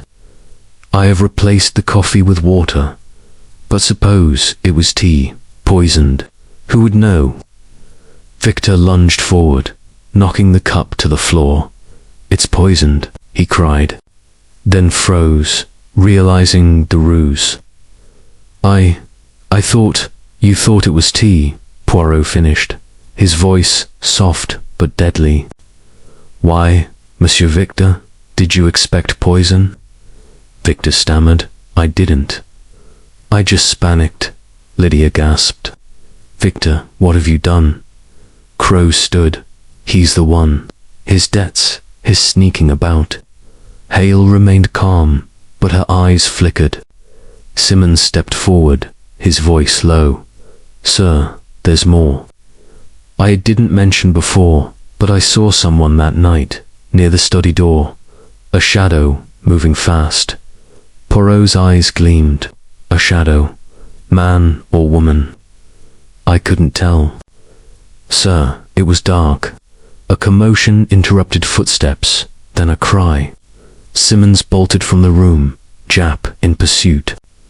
Poirot followed, finding them in the hall, where Simmons stood over a fallen figure, a housemaid, clutching a duster, startled but unharmed.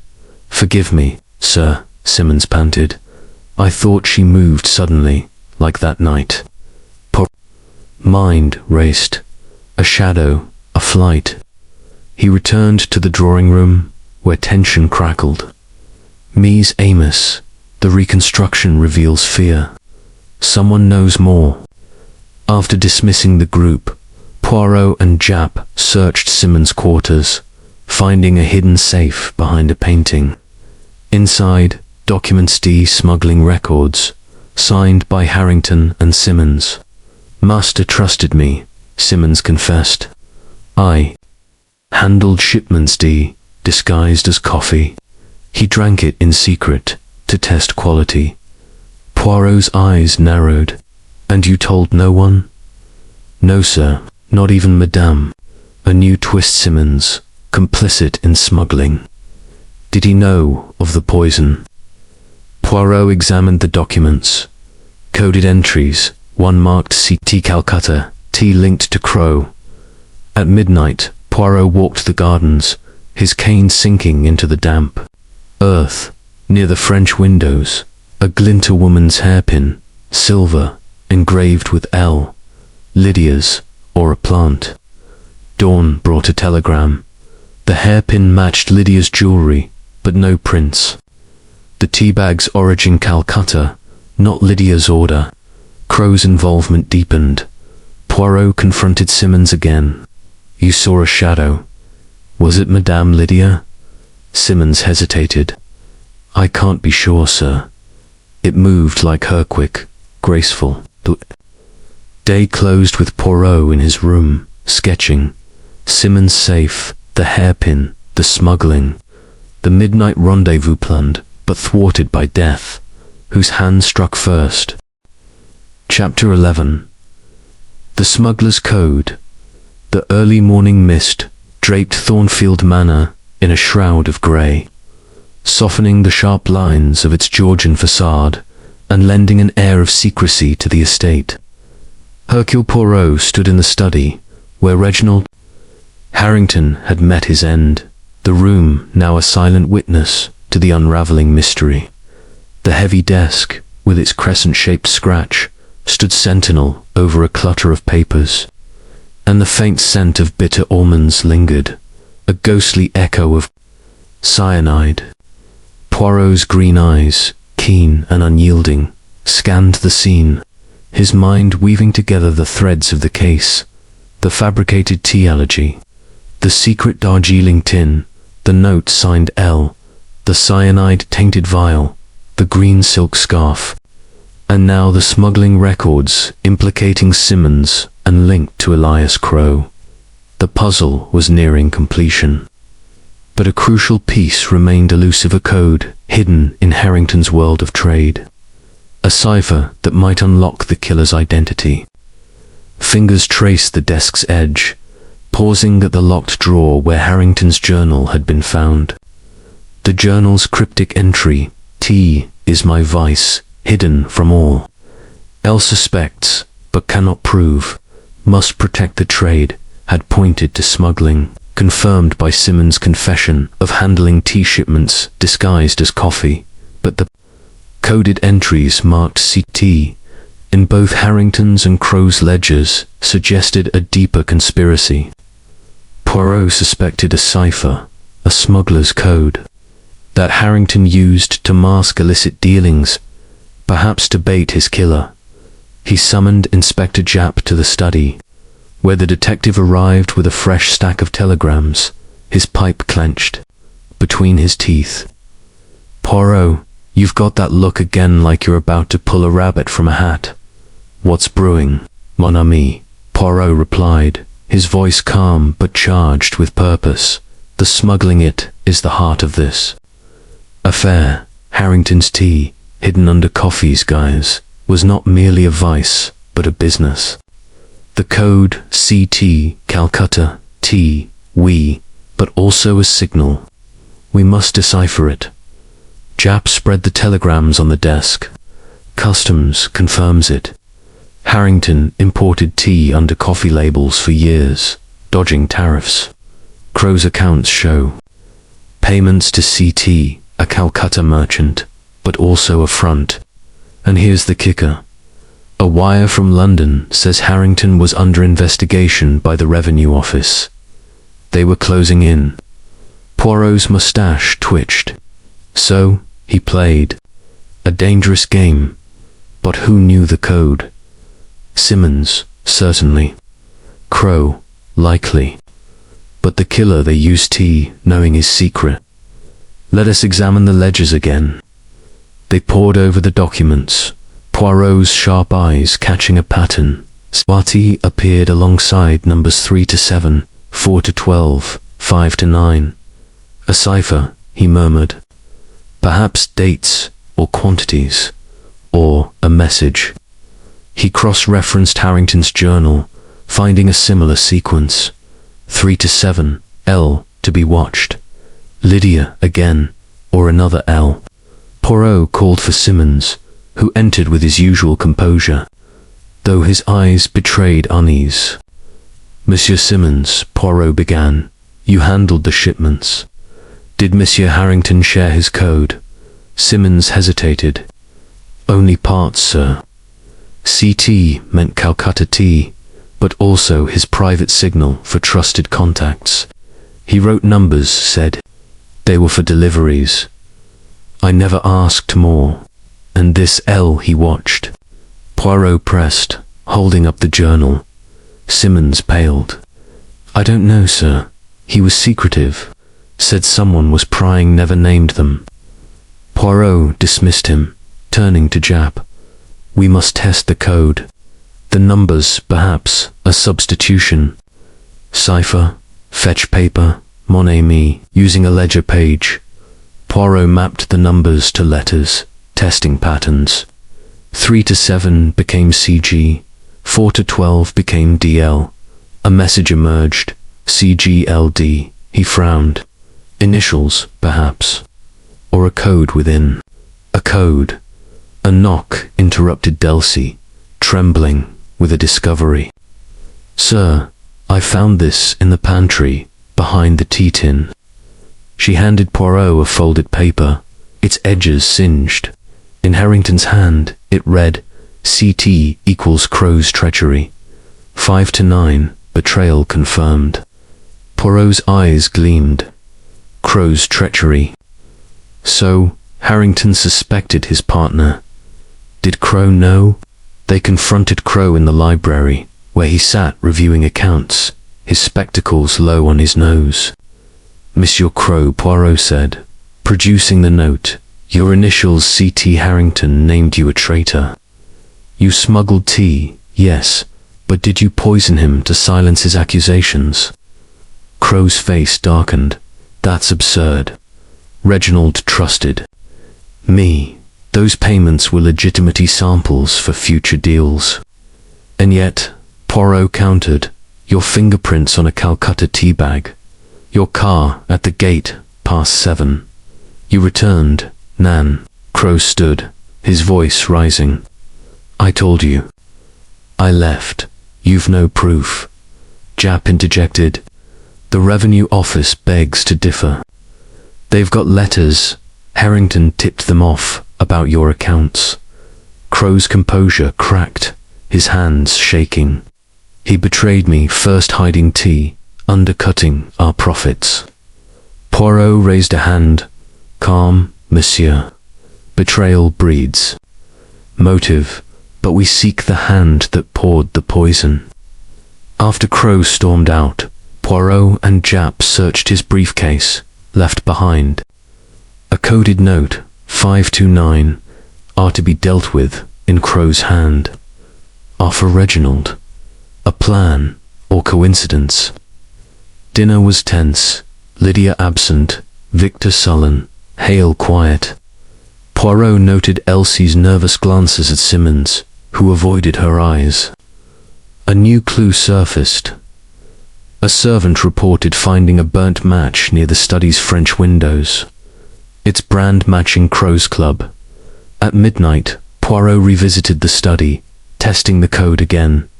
Mapping 5 to 9 two letters gave EI nothing. Clear, but a hidden compartment in the desk revealed a letter.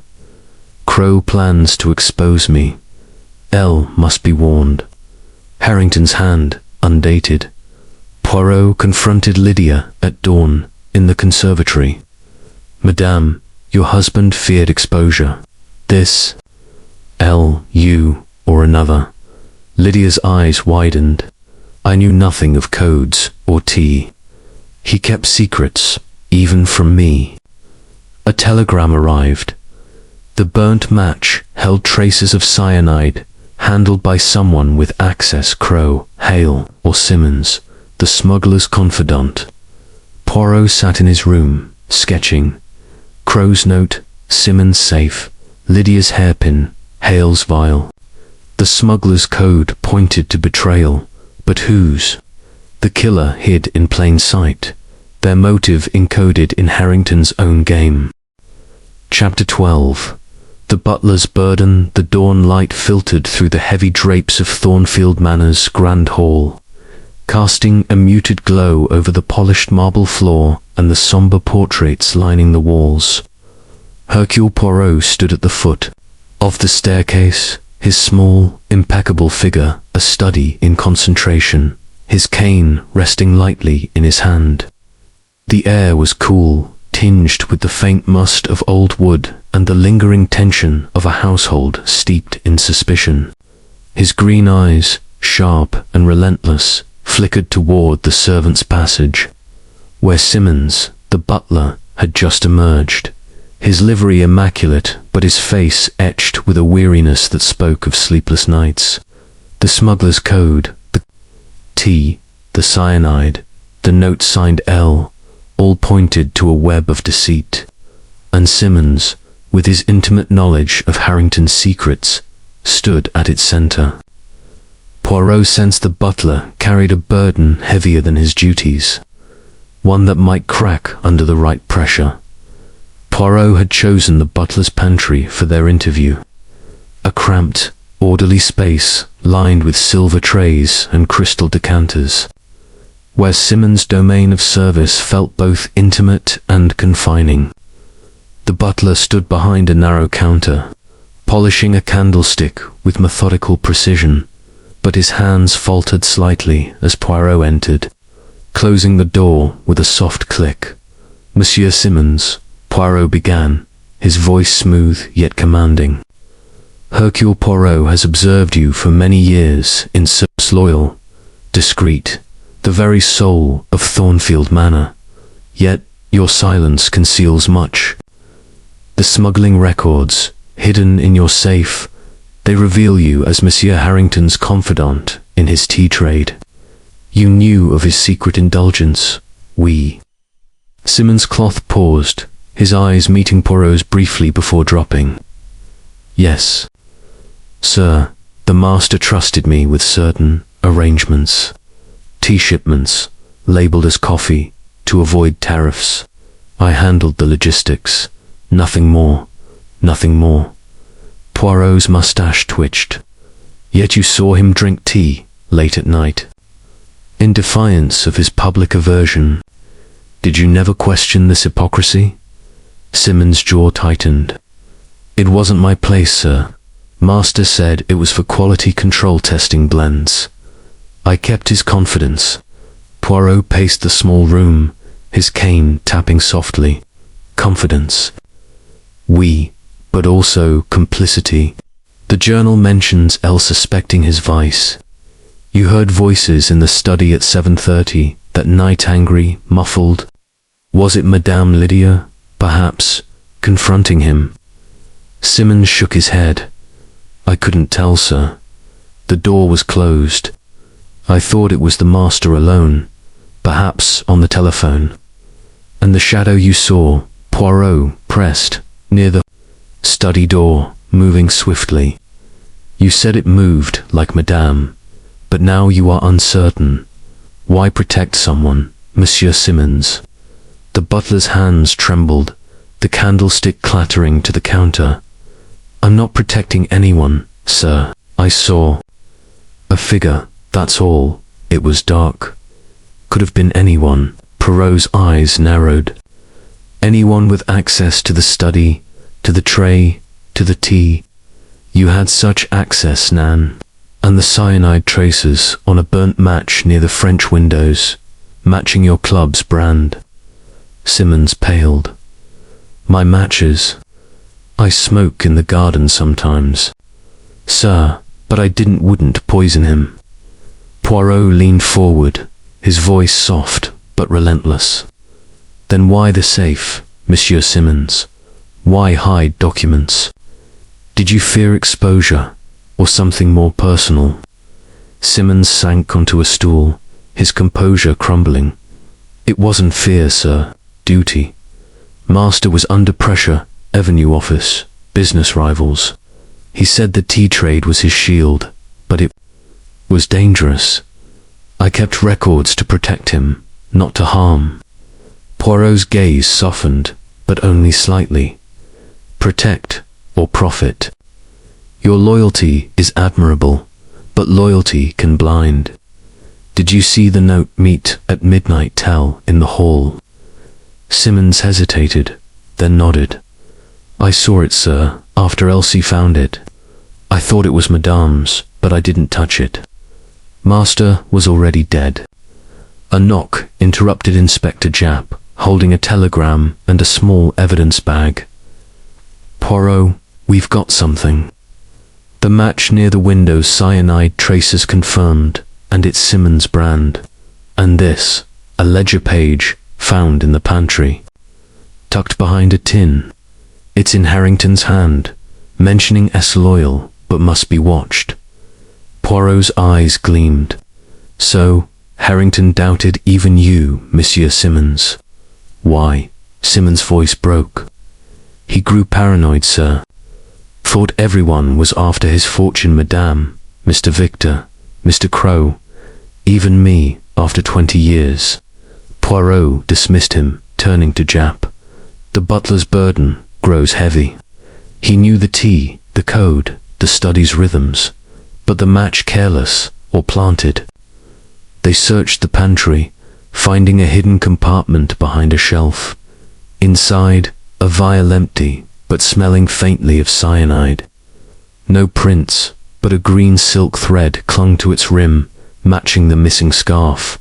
Confronting Lydia in the conservatory. Poirot showed the thread. Madame, this scarf yours, found with a vial near your orchids. Lydia's hands shook. I lost a scarf, yes, but I didn't hide anything. Someone's framing me. Dinner was a strained affair. Victor, absent. Crowe, silent.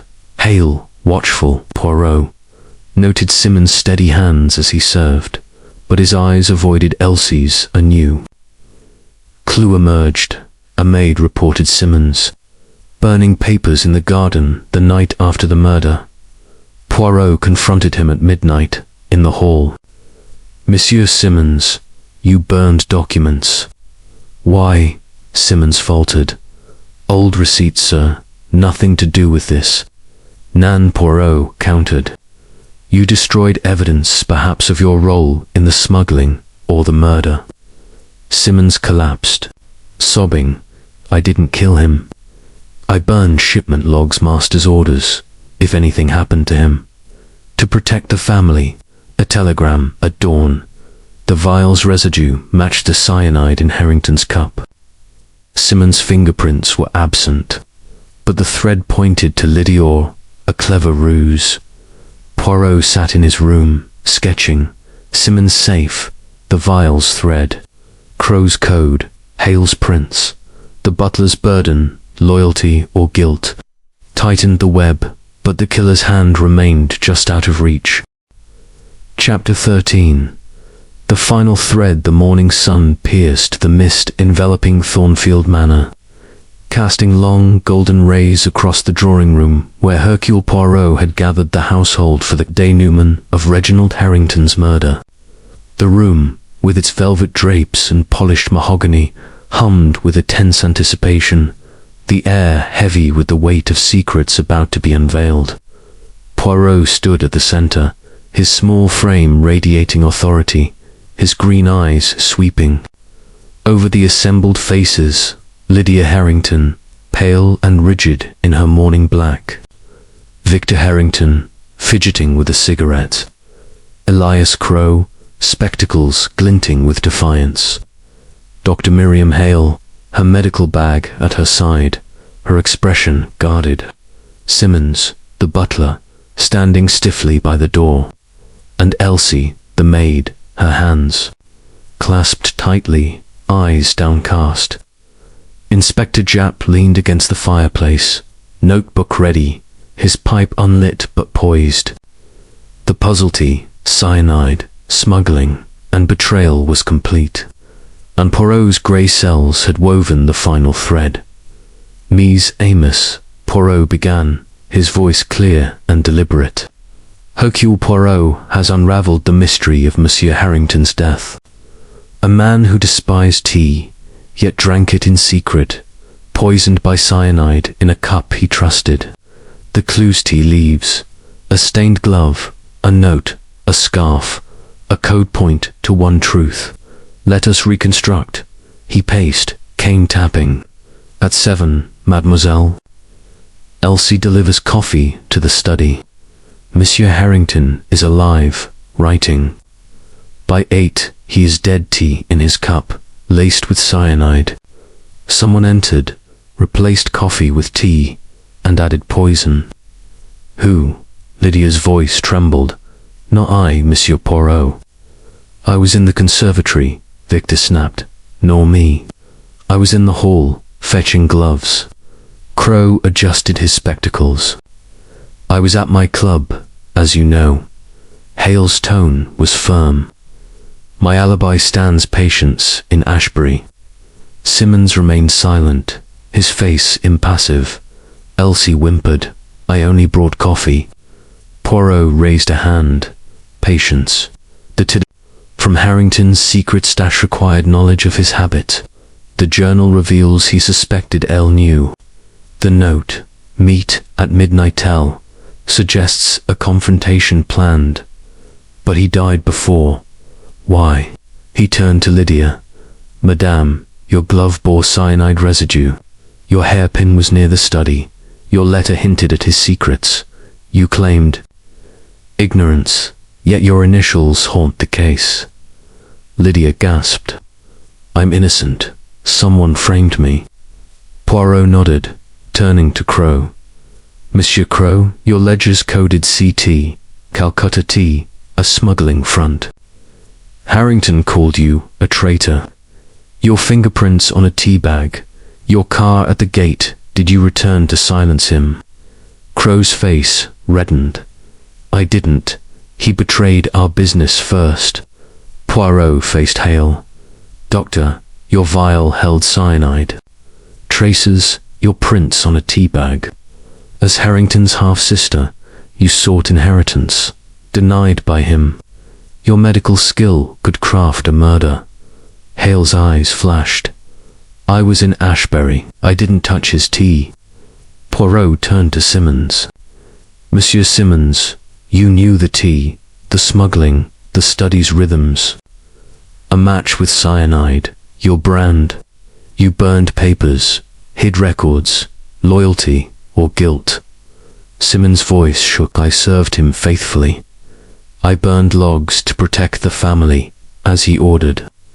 Poirot paused, his eyes gleaming.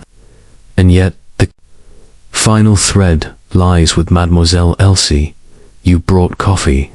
But you found the note, heard footsteps light, feminine. You protected Monsieur Victor, but also another. Elsie sobbed. I didn't do it, sir. Poirot's voice softened. Nan, but you saw. The shadow, the scarf, the teat points to one who moved silently, with access and motive. Mies, Amos. The killer is Madame Lydia. Gasps filled the room. Lydia stood, trembling. No, I loved him. Poirot continued, relentless. You discovered his tea, madame, through his travels. Your letter, he returns with secrets, shows this. You ordered Darjeeling, claiming it for guests, but you placed it in his cup. Laced with cyanide from the greenhouse vial, stolen from Hale's bag. The note, meet at midnight L, was yours. A ruse to suggest a later meeting, deflecting suspicion. The scarf, your hairpin, your stained glove, careless traces of your presence. Lydia's face crumpled. You've no proof. Poirot produced a telegram. The Revenue Office confirms. You wrote to them, anonymously, exposing smuggling, hoping to ruin him. When he suspected, you acted. The footprint, near the study, yours, madame, matching your garden shoes. The tea's originaire, order, not Crowe's. Jap stepped forward, cuffs in hand. Lydia Harrington, you're under arrest. Lydia collapsed, sobbing. He was unfaithful, secretive, cruel. I couldn't lose everything. Victor shouted, Aunt Lydia, how could you? Crowe and Hale sat stunned, Simmons silent. Poirot addressed the room. Harrington's lies, his allergy, his smuggling bread betrayal. Madame Lydia, driven by hurt and greed, wove the fatal thread. The case is closed. As Jap led Lydia away, Poirot stood alone, his cane steady. The manor's shadows lifted, but the cost of truth weighed heavy. Epilogue. The echoes of truth. The late afternoon sun bathed Thornfield Manor in a golden haze, its stone facade softened by the light, as if the estate itself sought to shed the weight of its recent tragedy. Hercule Poirot stood on the terrace, his tailored coat impeccable despite the warmth, his cane resting lightly against the balustrade.